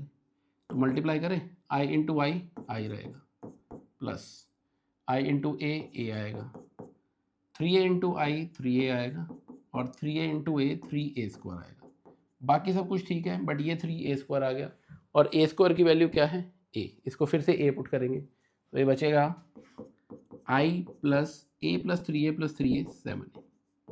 इसका मतलब I + a का होल क्यूब इसके इक्वल आ गया, बट मुझे I + a होल क्यूब में से -7a करना है। तो आप ये 7a को उठाकर लेफ्ट साइड ले आओ। We are left with I + a whole cube -7a, this is equal to I। ठीक है, ये हमारा फाइनल आंसर है। तो आपसे यही पूछा कि इसकी वैल्यू क्या आएगी? I + a whole cube -7a की, तो इसकी वैल्यू आ रही है identity matrix, I should be the final answer. Clear है बात? चलिए नेक्स्ट क्वेश्चन पे। A trust fund has 30,000 rupees हैं। आपको देखो स्टेटमेंट क्वेश्चन दिया हुआ है। अब हम करेंगे क्या, इस स्टेटमेंट क्वेश्चन से मैट्रिसेस बनाएंगे और उनको मल्टीप्लिकेशन की हेल्प से, क्योंकि लिखा हुआ है यूज मैट्रिक्स मल्टीप्लिकेशन, ठीक है, to determine how to divide rupees 30,000। Total 30,000 rupees है उसके पास, उसने 2 बॉन्ड्स में इन्वेस्ट किए। तो मैं मान लेता हूँ कि पहले बॉन्ड में उसने इन्वेस्ट किए हैं x, दूसरे में कितने करेगा? 30,000 माइनस x। ये बात समझ आ गई? 2 जगह इन्वेस्टमेंट करनी है, एक जगह उसने x इन्वेस्ट कर दिए तो दूसरी जगह 30,000 माइनस x इन्वेस्ट करेगा। पहली जगह से उसे इंटरेस्ट मिल रहा है 5%, दूसरी जगह से इंटरेस्ट मिल रहा है 7%। आपको ऑर्डर का ध्यान रखना है कि इसका ऑर्डर मैंने 1/2 रखा तो 2/1, तभी तो मल्टीप्लाई हो पाएगा और सिंगल एलिमेंट आएगा हमारे पास आंसर। तो इंटरेस्ट कितना मिल रहा है? टोटल 1800 के इक्वल, ये सिंगल एलिमेंट आ रहा है, ठीक है। अब इन्हें मल्टीप्लाई करो, तो मल्टीप्लाई करने पे x into 5/100 that will be 5x/100 plus 7/100 into 30,000 minus x, this is equal to 1800। अब तो ये आपके पास एक इक्वेशन बन गई है और इस इक्वेशन को सॉल्व करके आप x निकाल सकते हो। तो इतना काम मैं आपके लिए छोड़ रहा हूँ, इस इक्वेशन को सिंप्लीफाई करो और x की वैल्यू निकाल लेना और कमेंट सेक्शन में कमेंट कर देना कि इसका आंसर क्या आ रहा है, ठीक है। मैं चेक करूँगा सबके आंसर, कमेंट किया करो, सॉल्व भी किया करो। बात समझ आ गई है? देखो हमने मैट्रिक्स का जो ऑर्डर बनाना है सबसे ज़रूरी वो है, 2 एलिमेंट को मैंने रखा 1/2 के ऑर्डर में और रेट ऑफ इंटरेस्ट को 2/1 का कॉलम मैट्रिक्स बनाया ताकि ये दोनों मैट्रिसेस मल्टीप्लाई हो सके, और मल्टीप्लाई करने के बाद 1/1 की एंट्री मतलब सिंगल इंटरेस्ट मिल जाए। बात समझ आ गई? चलो नेक्स्ट क्वेश्चन पे चलते हैं। नेक्स्ट कॉन्सेप्ट है transpose of a matrix. Transpose of a matrix का मतलब क्या है? बहुत सिंपल सी बात है, आपको ए एक मैट्रिक्स दे रखी है 1 2 3 2 1 4, इसका ऑर्डर है 2/3। अगर मुझे इसका ट्रांसपोज करना है, ए ट्रांसपोज या फिर ए डैश, उसका मतलब है इसकी रोज और कॉलम को इंटरचेंज कर लेंगे। जो रो है उसे कॉलम बना दें, कॉलम को रो बना देंगे। तो पहली रो है 1 2 3, ये कॉलम बन जाएगा, ये भी कॉलम बन जाएगा, तो 2/3 ऑर्डर बन जाएगा 3/2। बात समझ आ गई? ए ट्रांसपोज का मतलब है नंबर ऑफ रोज और नंबर ऑफ कॉलम्स को इंटरचेंज कर रहा है। जो रो है वो कॉलम बन जाएगी और जो कॉलम है वो रो बन जाएगी। क्लियर है बात? अब प्रॉपर्टीज ऑफ ट्रांसपोज क्या होगी? अगर मैं कुछ प्रॉपर्टीज हैं इसकी, ध्यान से समझना। पहली प्रॉपर्टी क्या है? पहली प्रॉपर्टी ये है कि अगर ए प्लस बी का ट्रांसपोज किया जाए तो वो होता है A transpose plus B transpose. अलग अलग ट्रांसपोज हो जाएगा, कोई प्रॉब्लम नहीं। दूसरी प्रॉपर्टी ये है कि अगर मैं ए बी का ट्रांसपोज कर दूं, मल्टीप्लाई में करूं, तो ये उल्टा हो जाता है, ये बन जाएगा B transpose into A transpose. Not only in two matrices, अगर ए बी सी का भी ट्रांसपोज होता तो भी उल्टा हो जाता, तो सी डैश बी डैश ए डैश, उल्टा ऑर्डर आएगा। क्लियर है बात? थर्ड प्रॉपर्टी है कि एनी कांस्टेंट इनटू ए, स्केलर मल्टीप्लिकेशन हो रही है तो स्केलर बाहर आ जाएगा, कांस्टेंट बाहर आ जाएगा, into A transpose. And last property, fourth property is A transpose का ट्रांसपोज ए के इक्वल हो जाता है। ये चारों प्रॉपर्टीज मेजर प्रॉपर्टीज हैं जो आपको ध्यान में रखनी है। दोबारा सुन लो, ए प्लस बी का ट्रांसपोज, बीच में प्लस है तो माइनस में भी ये प्रॉपर्टी होल्ड करेगी कि A transpose plus B transpose, ऐसे ही A transpose minus B transpose भी हो जाएगा। अगर ए बी का ट्रांसपोज है, प्रोडक्ट है, तो ट्रांसपोज देने में ऑर्डर उल्टा हो जाता है, बी ट्रांसपोज ए ट्रांसपोज आ जाएगा। के इंटू ए का ट्रांसपोज विल गिव यू के इंटू ए ट्रांसपोज, और ए ट्रांसपोज का ट्रांसपोज ए बन जाता है। क्लियर है बात? कोई डाउट इसमें? ठीक है, चलो क्वेश्चन देखते हैं। देखो क्वेश्चन क्या है, बहुत अच्छा क्वेश्चन है। आपको एक्स वाई जेड की वैल्यू निकालनी है मैट्रिक्स में। आपको ये गिवन है कि ये मैट्रिक्स ए है और A transpose into A identity के इक्वल आएगा। A transpose into A transpose, इसका ट्रांसपोज क्या होगा? ट्रांसपोज होगा 0 x x, फिर 2y y minus y, z minus z और z, ये ए ट्रांसपोज है। ए ट्रांसपोज का ए से प्रोडक्ट मतलब इससे 0 2yz x y minus z and x minus yz, इनका जो प्रोडक्ट है this is equal to identity. और आइडेंटिटी का ऑर्डर क्या होगा? वही ऑर्डर होगा जो इनका ऑर्डर है, मल्टीप्लाई करने पे 3/3 की मैट्रिक्स 1 0 0 0 1 0 एंड 0 0 1। क्लियर है बात? चलो मल्टीप्लाई करके देखते हैं क्या बन रहा है। पहला एलिमेंट बनेगा फर्स्ट रो को फर्स्ट कॉलम से मल्टीप्लाई करने पे, वो आएगा 0 plus x square will give you 2x²। Clear है बात? अगला एलिमेंट आएगा 0 plus x y minus x y, 0 आ जाएगा। 0 minus x z plus x z, 0 आ जाएगा। देखो मैं डायरेक्ट कर रहा हूँ, आप मेरे ख्याल से अब तक तो मल्टीप्लिकेशन की मास्टरी कर चुके होगे, आप समझ रहे हो मैं मल्टीप्लाई कैसे कर रहा हूँ। अब जैसे मुझे एलिमेंट निकालना है तो सेकंड रो को फर्स्ट कॉलम से करेंगे, क्या बनेगा? 0 plus x y minus x y, 0 बनेगा। फिर 4y² plus y² plus y², 6y² बनेगा। 2yz minus yz minus yz, फिर 0 बनेगा। 0 minus zx plus zx, 0। 2yz minus yz minus yz, 0। z² plus z² plus z², 3z²। Very good. 1 0 0 0 1 0 0 0 1। और अब मुझे लग रहा है कि मैंने मल्टीप्लाई भी कुछ सही किया है। ऐसा मुझे क्यों लग रहा है? देखो डायगोनल के अलावा सभी 0 आ रहे हैं और इधर भी डायगोनल के अलावा सभी 0 ही है। ठीक है, अब मैं कंपेयर करता हूँ तो मैं ये कह सकता हूँ कि 2x² किसके इक्वल हो गया? 1 के। इसका मतलब x आएगा प्लस माइनस 1/√2। 6y² किसके इक्वल है? 1 के, तो y आएगा प्लस माइनस 1/√6। और 3z² किसके इक्वल हो गया 1 के, तो z आएगा ±1/√3। ये z की वैल्यू, ये x की और ये y की। बात समझ आ गई? This is your final answer to the question. कुछ भी नहीं है, मैट्रिक्स मल्टीप्लिकेशन आपको आनी चाहिए, ट्रांसपोज का मतलब पता होना चाहिए। तो देखो हम फटाफट एक एक करके क्वेश्चन करते जा रहे हैं। ऐसे ही सारे क्वेश्चन आपने एग्जाम में भी कर दे रहे, मैट्रिक्स डिटर्मिनेंट के। अटकना नहीं है किसी क्वेश्चन में, क्योंकि इन लॉजिक से बाहर आपसे लॉजिक पूछा नहीं जाएगा और ये लॉजिक आप स्किप नहीं कर सकते हो। ठीक है, चलो नेक्स्ट क्वेश्चन पे चलें। नेक्स्ट कॉन्सेप्ट है कि सिमेट्रिक मैट्रिक्स क्या होती है और स्क्यू सिमेट्रिक मैट्रिक्स क्या होती है। बहुत मजेदार बात है, मैं आपको जो समझा रहा हूँ ध्यान से समझना। सिमेट्रिक मैट्रिक्स डेफिनेशन ये कहती है कि a square matrix A is said to be symmetric. उसको हम सिमेट्रिक तब कहेंगे if A transpose is equal to A. कोई भी ऐसी स्क्वायर मैट्रिक्स जिसमें उसका ट्रांसपोज उसी के इक्वल आ जाए तो उस मैट्रिक्स को हम सिमेट्रिक कह देते हैं।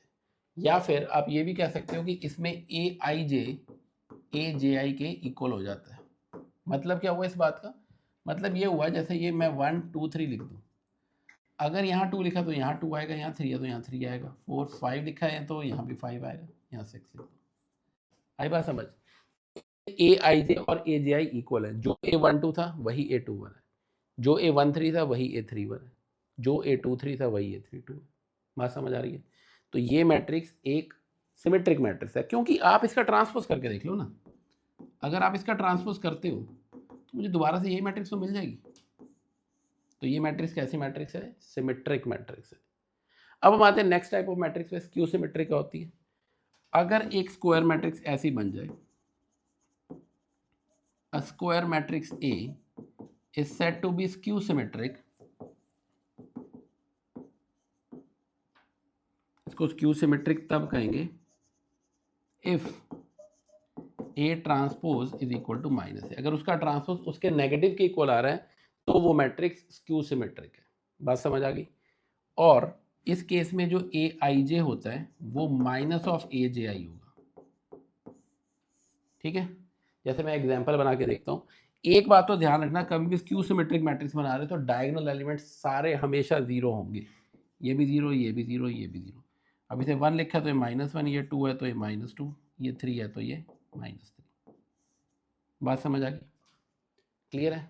तो diagonal matrix skew symmetric matrix में डायगोनल एलिमेंट्स सभी 0 होते हैं और बाकी अगर यहाँ पर जो भी एलिमेंट है उसका नेगेटिव इधर, क्योंकि ए आई जे -A_ji के इक्वल है। उसमें तो ए आई जे और A_ji इक्वल था, बट इसमें नेगेटिव हो जाएगा। अब आप इस मैट्रिक्स का ट्रांसपोज निकाल के देख लो। अगर इसका ट्रांसपोज करोगे तो वो इसके नेगेटिव के इक्वल आएगा। इसका मतलब ये मैट्रिक्स कैसी है? Skew symmetric. दोबारा समझ लो एक बार। एक बात तो ध्यान रखना, सिमेट्रिक हो या स्क्यू सिमेट्रिक हो, वो भी स्क्वायर होनी ज़रूरी है। ठीक है, तो कोई स्क्वायर मैट्रिक्स जिसमें उसका ट्रांसपोज उसी के इक्वल आ जाता है वो होती है सिमेट्रिक मैट्रिक्स। और अगर कोई स्क्वायर मैट्रिक्स में उसका ट्रांसपोज के नेगेटिव के इक्वल आ रहा है then that matrix is called skew symmetric matrix. Clear है बात? चलो चलते हैं फिर नेक्स्ट पॉइंट पे। Prove that if a matrix is both symmetric and skew symmetric. अब मान लो आपको ये कहा है कि एक मैट्रिक्स है जो कि सिमेट्रिक भी है और स्क्यू सिमेट्रिक भी है, तो प्रूव करो कि वो 0 मैट्रिक्स है। चलो अब मान लो इफ अ मैट्रिक्स, इफ ए की बात कर रहे थे, इफ ए इज सिमेट्रिक, मैंने मैट्रिक्स को ए नाम दे दिया, तो उसका मतलब ए ट्रांसपोज किसके इक्वल होगा? ए के इक्वल होगा। सिमेट्रिक की तो डेफिनेशन ही यही है ना कि सिमेट्रिक मैट्रिक्स है तो उसका ट्रांसपोज उसके इक्वल ही आना चाहिए। तो that means A transpose equal to A. Okay, मैं इसे इक्वेशन 1 कह देता हूँ। और दूसरा पार्ट है इफ ए इज, अगर मैं कह दूँ स्क्यू सिमेट्रिक, अगर ए स्क्यू सिमेट्रिक है तो ए ट्रांसपोज किसके इक्वल होगा? -A के। इसे इक्वेशन 2 कह देते हैं। अब आप फ्रॉम इक्वेशन 1 एंड 2 एक चीज देखो, ए ट्रांसपोज ए के भी इक्वल है, ए ट्रांसपोज -A के भी इक्वल है, तो that implies A is equal to -A। इसको इधर ले आओ तो 2A किसके इक्वल आएगा? 0 के। इसका मतलब ए किसके इक्वल आ गया? 0 के। तो ए कैसी मैट्रिक्स आ रही है? 0 मैट्रिक्स। बहुत सिंपल सी बात थी ये तो अब आपको एक बात याद रख लेनी है कि अगर ऐसी कोई भी स्क्वायर मैट्रिक्स है जो कि सिमेट्रिक भी है और स्क्यू सिमेट्रिक भी है, तो वो स्क्वायर मैट्रिक्स एक जीरो मैट्रिक्स होगी। A matrix which is symmetric as well as skew symmetric is always a zero matrix. बात समझ आ गई? चलो, ये दोनों क्वेश्चन बहुत इंपॉर्टेंट है, बहुत बार एग्जाम में आपके पूछे गए हैं। पहला पार्ट है if A and B are symmetric matrices, prove करना है कि A B minus B A एक स्क्यू सिमेट्रिक मैट्रिक्स होगी। तो आप देखो ए और बी एक सिमेट्रिक मैट्रिसेस है। अगर ए सिमेट्रिक है तो ए ट्रांसपोज ए के इक्वल, बी सिमेट्रिक है तो बी ट्रांसपोज बी के इक्वल। ठीक है, हमें चेक करना है कि A B minus B A skew symmetric है या नहीं। तो मुझे A B minus B A को चेक करना है, तो मैं इसका ट्रांसपोज दे लेता हूँ। स्क्यू सिमेट्री प्रूव करना है ना, मैं इसका ट्रांसपोज ले लेता हूँ, और अगर इसका ट्रांसपोज इसके नेगेटिव के इक्वल आ जाएगा तो we can say that this matrix is skew symmetric. तो मैं A B minus B A का ट्रांसपोज करता हूँ, प्रॉपर्टी के अकॉर्डिंगली आएगा A B transpose minus B A transpose. A B transpose क्या होगा, उल्टा करने से ये आएगा B dash into A dash, B A dash उल्टा करने से A dash into B dash. अच्छा, एक और चीज देखो, बी डैश इसके इक्वल है बी के, तो बी डैश की जगह मैं बी लिख देता हूँ, और ए डैश ए के इक्वल। इसमें से कुछ कॉमन आ रहा है, मैं कह सकता हूँ कि माइनस कॉमन ले लो। इसका मतलब A B minus B A का जो ट्रांसपोज है वो negative of A B minus B A आ रहा है। तो अगर ये अपने इसका ट्रांसपोज के नेगेटिव के इक्वल आ रहा है तो we can say that A B minus B A is skew symmetric. ये स्क्यू सिमेट्रिक मैट्रिक्स है। आगे बात समझ क्लियर है?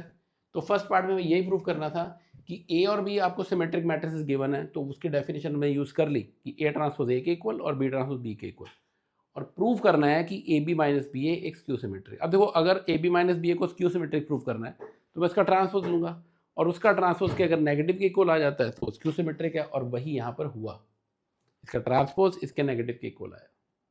क्लियर है बात? कोई डरने वाली बात नहीं है, एक एक करके कदम बढ़ाते जा रहे हैं हम, और अगले से अगला क्वेश्चन सॉल्व होता जा रहा है। बात समझ आ गई? बिल्कुल इसी आइडियोलॉजी के ऊपर ही सेकंड पार्ट भी बेस्ड है, मैं करके दिखा देता हूँ वो भी, रब कर देते हैं इसे।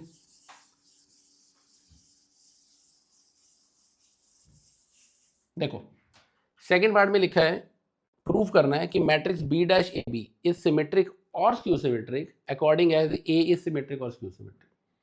B dash A B symmetric होगी अगर ए सिमेट्रिक है, और B dash A B skew symmetric होगी अगर ए स्क्यू सिमेट्रिक है। ये प्रूव करके दिखाना। तो हम दोनों केस लेके चलते हैं। पहला केस लेते हैं, case 1, when A is symmetric. अच्छा, अगर ए सिमेट्रिक है तो ए ट्रांसपोज किसके इक्वल होगा? ए के। पता है हमें ये बात।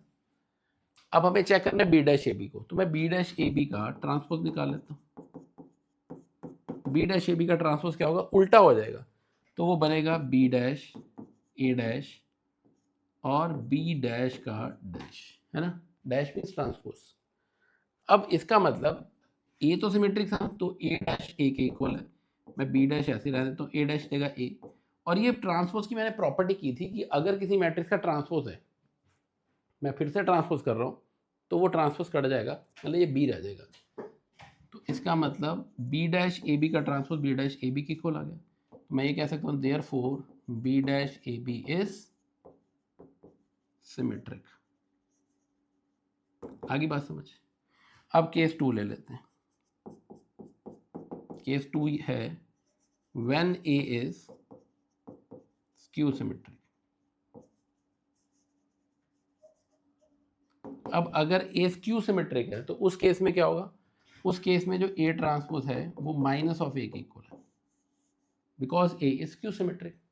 और अगर ए ट्रांसपोज माइनस ए के इक्वल है, मुझे चेक करना है बी डैश ए बी को, तो मैं बी डैश ए बी का ट्रांसपोज दे लूँ।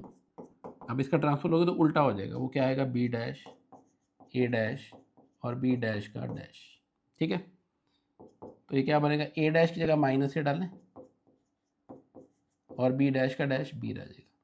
इसका ट्रांसपोज के नेगेटिव के इक्वल आ रहा है, तो हम कह सकते हैं therefore B dash A B is skew symmetric. तो यही तो प्रूफ करना था मुझे कि अगर मैं ए को सिमेट्रिक लूंगा तो बी डैश ए बी भी सिमेट्रिक आएगा, और अगर मैं ए को स्क्यू सिमेट्रिक लूंगा तो बी डैश ए बी भी स्क्यू सिमेट्रिक आएगा। क्लियर है बात? इस टाइप के प्रॉपर्टी बेस्ड क्वेश्चन जो है वो एग्जाम में बहुत पूछे जाते हैं कि आपको ए और बी मैट्रिक्स सिमेट्रिक दे रखी है, स्क्यू सिमेट्रिक दे रखी है, तो अगला स्टेटमेंट प्रूव करनी है। लॉजिक समझ आ रहा है? ऐसे ही टाइप के क्वेश्चंस को डील करने का तरीका है ये आपको पता होना चाहिए। क्लियर है? ये चल सकते हैं अगले क्वेश्चन पे। Okay, again a wonderful theorem. देखो एक बहुत इंपॉर्टेंट थ्योरम है मैट्रिसेस की, मैं आपको बताता हूँ कि कोई भी स्क्वायर मैट्रिक्स है, थ्योरम ये कहती है कि any square matrix A can be written as sum of two square matrices P and Q uniquely where one is symmetric and other is skew symmetric. मतलब कोई भी स्क्वायर मैट्रिक्स को मैं दो मैट्रिसेस के सम की फॉर्म में लिख सकता हूँ, पी और क्यू के सम की फॉर्म में। उसमें से एक मैट्रिक्स सिमेट्रिक आएगी और एक स्क्यू सिमेट्रिक आएगी। और अगर मुझे सिमेट्रिक निकालनी है तो वो होती है half of A plus A transpose, और अगर मुझे स्क्यू सिमेट्रिक निकालनी है तो वो होती है half of A minus A transpose. बात समझ आ गई? दोबारा सुनो, थ्योरम ये कहती है कि any square matrix can be uniquely expressed as sum of two matrices P and Q out of which one is symmetric and other is skew symmetric. Now symmetric matrix P can be written as half of A plus A transpose and skew symmetric matrix Q can be written as half of A minus A transpose. आगे बात समझ करके देखते हैं question, आपको clear हो जाएगा ये कॉन्सेप्ट। हमको इस मैट्रिक्स को रिप्रेजेंट करना है as sum of symmetric and skew symmetric. तो मैं ये कह देता हूँ आपके पास ए मैट्रिक्स क्या है यहाँ पे 1 5 -1 2, तो इसको लिखना है as sum of two matrices P and Q. तो पहले पी निकालें। पी का मैंने आपको बताया कैसे निकलेगा, half of A plus A transpose. तो मैं इस हाफ को यहाँ रहने देता हूँ। अब देखो ए मैट्रिक्स क्या गिवन है आपके पास, ए मैट्रिक्स है 1 5 -1 2 प्लस ए ट्रांसपोज क्या हो जाएगा 1 5 -1 2। कितना आएगा ऐड करने पे, ये बनेगा 2 4 4 और 4, उसका हाफ करेंगे मतलब 1/2 ऑफ 2 4 4 एंड 4, तो इट विल बी 1 2 2 2। ये मैट्रिक्स आ गई पी। अब आप एक बार चेक करो क्या ये सिमेट्रिक बन रही है? बिल्कुल बन रही है। इसका पी का ट्रांसपोज तो पी के इक्वल ही आ रहा है। ठीक है, मैं क्यू भी निकालता हूँ, क्यू आएगा half of A minus A transpose, तो 1/2। ये मैट्रिक्स है 1 5 -1 2, इसमें से माइनस करना है 1 -1 5 एंड 2, माइनस करके क्या बनेगा 1/2 ऑफ 1 -1 0, 5 -1 6, -1 -5 -6 और 2 -2 0, 1/2 करेंगे 0 3 -3 0। देखो अभी मैंने आपको बताया था कि स्क्यू सिमेट्री के केस में ना डायगोनल हमेशा 0 आते हैं, और ये ए आई जे माइनस ए जाए। ये कैसी मैट्रिक्स बन रही है? ये बन रही है skew symmetric, this is equal to Q. यहाँ पर हम लिखेंगे क्लियरली पी डैश जो है वो पी के इक्वल आ रहा है और क्यू डैश जो है वो माइनस क्यू के इक्वल आ रहा है। इसलिए पी कैसी है? सिमेट्रिक मैट्रिक्स, और क्यू है स्क्यू सिमेट्रिक मैट्रिक्स। और अगर इनका सम करूँ, पी और क्यू का सम कर दूँ, तो करके देखें जरा क्या आता है। पी और क्यू का सम 1 5 -1 और 2, मतलब 1 5 -1 और 2, वो तो ए के इक्वल ही आ रहा है, तो यही तो हमें प्रूव करना था। Now A can be written as sum of these two matrices P and Q out of which one is symmetric and other is skew symmetric. Important theorem है, इंपॉर्टेंट क्वेश्चन है, 2/2 का भी आ सकता है, 3/3 का भी आ सकता है, बट लॉजिक यही है, पी और क्यू आप ऐसे निकालोगे। क्लियर है बात? चलते हैं नेक्स्ट क्वेश्चन पे। Again a wonderful question. आपको ए मैट्रिक्स गिवन है, आपको प्रूव करना है कि i plus A is equal to I minus A into cos alpha minus sin alpha, sin alpha cos alpha. पहले मैं लेफ्ट साइड लेता हूँ i प्लस ए, आई क्या है 1 0 0 1, उसमें ए मैट्रिक्स को ऐड किया जाए, ए क्या है 0। मैं ना tan अल्फा बाई 2 को बार बार लिखना पड़ेगा, मैं tan अल्फा बाई 2 को t लिख लेता हूँ, ईजी रहेगा, थोड़ी कैलकुलेशन और थोड़ा जगह भी बचेगी। तो ऐसे लिख दूँ 0 माइनस टी टी और 0, तो ये क्या बच रहा है? ये आएगा 1 माइनस टी टी और 1। ये आई है हमारी लेफ्ट हैंड साइड। बात समझ आ गई?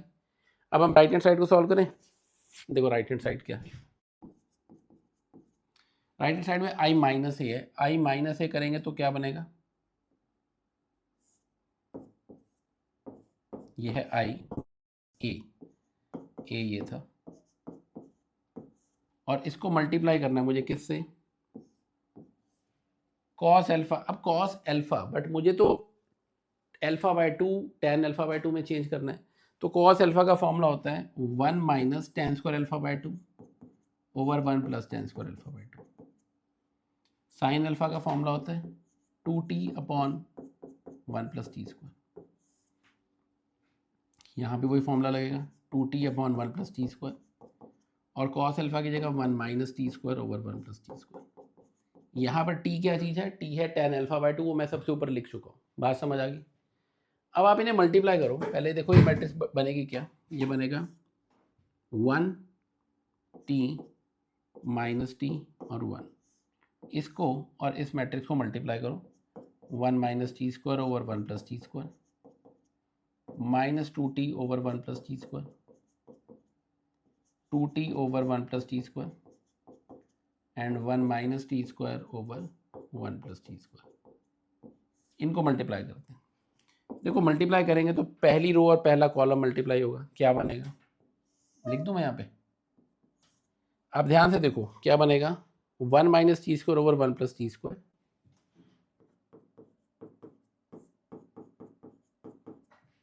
दूसरे एलिमेंट को दूसरे करेंगे तो plus 2t square over 1 plus t square. पहले हम पहला एलिमेंट सिंप्लीफाई करते हैं और फिर मैं आपको वेरीफाई कराऊंगा। देखो अगर आप इसे सिंप्लीफाई करो, एलसीएम तो 1 प्लस टी स्क्वायर ही रहेगा। न्यूमरेटर में क्या बन जाएगा, minus T square plus 2t square, वो होता है 1 प्लस टी स्क्वायर। न्यूमरेटर भी 1 प्लस टी स्क्वायर, डिनोमिनेटर भी 1 प्लस टी स्क्वायर, तो ये तो बन जाएगा 1। ठीक है, कट गया, और 1 ही चाहिए था मुझे लेफ्ट साइड के अकॉर्डिंगली। बात समझ आ रही है। चलो सेकंड एलिमेंट निकालते हैं। तो फर्स्ट रो को सेकंड कॉलम से मल्टीप्लाई करेंगे, minus 2t by 1 plus t square, plus फिर सेकंड एलिमेंट सेकंड से तो बनेगा t minus t cube by 1 plus t square. ठीक है, तो t माइनस टी क्यूब। अब जब एलसीएम तो 1 प्लस टी स्क्वायर ही है, ऊपर क्या बनेगा माइनस टी, क्योंकि minus 2t plus T minus T, minus T और माइनस टी क्यूब में से माइनस टी कॉमन लूँ अगर मैं, तो 1 प्लस टी स्क्वायर से 1 प्लस टी स्क्वायर कट जाएगा, we are left with minus t. यहाँ पे एलिमेंट यही है माइनस टी। सेम वे अगर आप इसको मल्टीप्लाई करोगे यू विल गेट टी, और इसे मल्टीप्लाई करके आने वाला है 1। ठीक है, ये मैं आपके लिए छोड़ रहा हूँ कि वो दो एलिमेंट्स को मल्टीप्लाई आप करोगे, जगह थोड़ी सी कम है। आई होप आप कर सकते हो, इसको इससे मल्टीप्लाई फिर इसको इससे मल्टीप्लाई। ठीक है, तो जैसे फर्स्ट रो के एलिमेंट्स 1 और माइनस टी और टी और 1 आए हैं, तो यहाँ भी वही एलिमेंट्स आएंगे। सेम लेफ्ट साइड और राइट साइड अगर इक्वल आ जाती है तो we can say that these two left side and right side are equal. ठीक है, यही वेरीफाई करके दिखाना था आपको। आई होप ये बात क्लियर है। चलो next question is F x. ये इसके अंदर बहुत वेरिएशन है, इस टाइप के बहुत सारे क्वेश्चन एग्जाम में बनते हैं, तो आप इसका लॉजिक समझ लेना कि क्या चल रहा है इसमें। एफ एक्स आपको गिवन है, ये मैट्रिक्स आपको एफ एक्स और एफ वाई को मल्टीप्लाई करना है। तो f x into f y multiply करें। एफ एक्स की वैल्यू क्या है, cos x minus sine x 0, sine x cos x 0 0 0 1, और एफ वाई की वैल्यू क्या है, f y is cos y. बस एफ वाई का मतलब सिर्फ ये है कि जहाँ भी एक्स है उसकी जगह वाई आ जाएगा, बाकी सब तो सेम है। Cos y minus sine y 0, sine y cos y 0 and 0 0 1। ठीक है, हमें इन दोनों को मल्टीप्लाई करना है, तो मल्टीप्लाई करके देखते हैं क्या बनता है। पहले फर्स्ट रो को फर्स्ट कॉलम से, first row first column, cos x cos y minus sine x sine y, ये बना है मेरे पास पहला एलिमेंट। ठीक है, दूसरा तो ये तो 0 ही आएगा ना, उसको लिखने की जरूरत नहीं है। फिर फर्स्ट रो को सेकंड कॉलम से, minus of cos x sine y minus sine x cos y, ये भी क्लियर है। तीसरा एलिमेंट निकालेंगे तो ये 0 प्लस 0 प्लस 0, तो तीसरा एलिमेंट आ रहा है 0। बात समझ आई। अब ये एलिमेंट निकालते हैं A21, तो A21 कैसे निकलेगा, सेकंड रो को फर्स्ट कॉलम, ये आएगा sin x cos y plus cos x sin y। Next element क्या आएगा, minus sin x sin y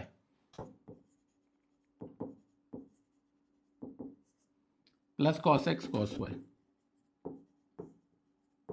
और ये एलिमेंट हो गया 0। क्लियर है ये भी। फिर ये एलिमेंट निकाल लें, 0 प्लस 0 प्लस 0, ये 0 आ रहा है। फिर ये 0 प्लस 0 प्लस 0, ये भी 0 आ रहा है। 0 प्लस 0 प्लस 1, ये 1 आ रहा है। अब आप एक चीज़ का ध्यान रखो, ये आपको फॉर्मूला पता होना चाहिए। किसका फॉर्मूला है, cos x cos y minus sin x sin y। cos a cos b minus sin a sin b होता है cos a प्लस b का फॉर्मूला। दैट मीन्स ये बन जाएगा cos of x plus y। बात समझ आ गई। इसमें से अगर मैं माइनस कॉमन निकाल लूँ तो अंदर बचता है sin a cos b plus cos a sin b, तो ये बन जाएगा formula sin a plus b, मतलब sin x प्लस y का फॉर्मूला। ये एलिमेंट तो ऑलरेडी आपको 0 ही गिवन है। ये फिर से फॉर्मूला बन रहा है sin a cos b plus cos a sin b, that means sin a plus b। ये फॉर्मूला है cos a cos b minus sin a sin b, that means cos a plus b। ये 0 रहेगा, this is 0, this is 0, this is 1। ये आ रहा है इन दोनों को multiply करके, fx और fy को मैंने मल्टीप्लाई किया तो मेरे पास ये मैट्रिक्स बच गई। अगर आप ध्यान से देखो, ये मैट्रिक्स और ये मैट्रिक्स ऑलमोस्ट सेम है, फर्क सिर्फ इतना सा है कि जहां भी x था उसकी जगह क्या आ चुका है, ये x प्लस वाई बन चुका है। तो मतलब मैं इस मैट्रिक्स को क्या लिख सकता हूँ, fx की जगह इसको लिखा जा सकता है this is equal to f of x plus y. और यही that's what we need to prove here कि fx इंटू fy जो है वो f of x plus y के इक्वल है। यही तो प्रूव करना था, बन गई बात। क्लियर है। इस टाइप के क्वेश्चन में बहुत सारी वेरिएशंस है, अलग अलग तरह से क्वेश्चन पूछा जा सकता है। fx fy fz भी पूछा जा सकता है, कुछ भी। आपको लॉजिक समझना है, आपको टाइप समझनी है कि इस टाइप के क्वेश्चन को डील कैसे करना है। fx इंटू fy करना था तो मैंने कुछ नहीं किया, सिर्फ x की जगह y रिप्लेस कर दिया, बाकी तो मल्टीप्लिकेशन थी। ठीक है। मैट्रिक्स में हमने क्या किया, addition, multiplication, transpose, symmetric, skew symmetric, इन सारी चीज़ों को ध्यान में रखो, इनकी प्रॉपर्टीज ध्यान में रखो। आप इन सभी क्वेश्चंस को बहुत इजीली डील कर लोगे। देखो मैट्रिसेस एक स्कोरिंग चैप्टर है और मैट्रिसेस में नंबर नहीं कटने चाहिए, बट तब नहीं कटेंगे अगर आपके दिमाग में ये सारी प्रॉपर्टीज, ये सारे क्वेश्चंस क्लियर हैं। इस सारे सेशन को go through this session once again, और सारे नोट, सारे क्वेश्चंस एक बार दोबारा करके देख लो, आपको ईजी रहेगा, स्ट्रॉन्ग कमांड हो जाएगी इन सभी क्वेश्चंस के ऊपर। तो that's it for the session, और ये सफिशिएंट है। आप इन सब क्वेश्चंस को कवर करो, आपको सारा क्वेश्चन इजीली रिवाइज हो जाएगा, आप बाकी क्वेश्चंस को ट्राई करके देख सकते हो। That's it for the session today. I hope you enjoyed the session. Thank you so much.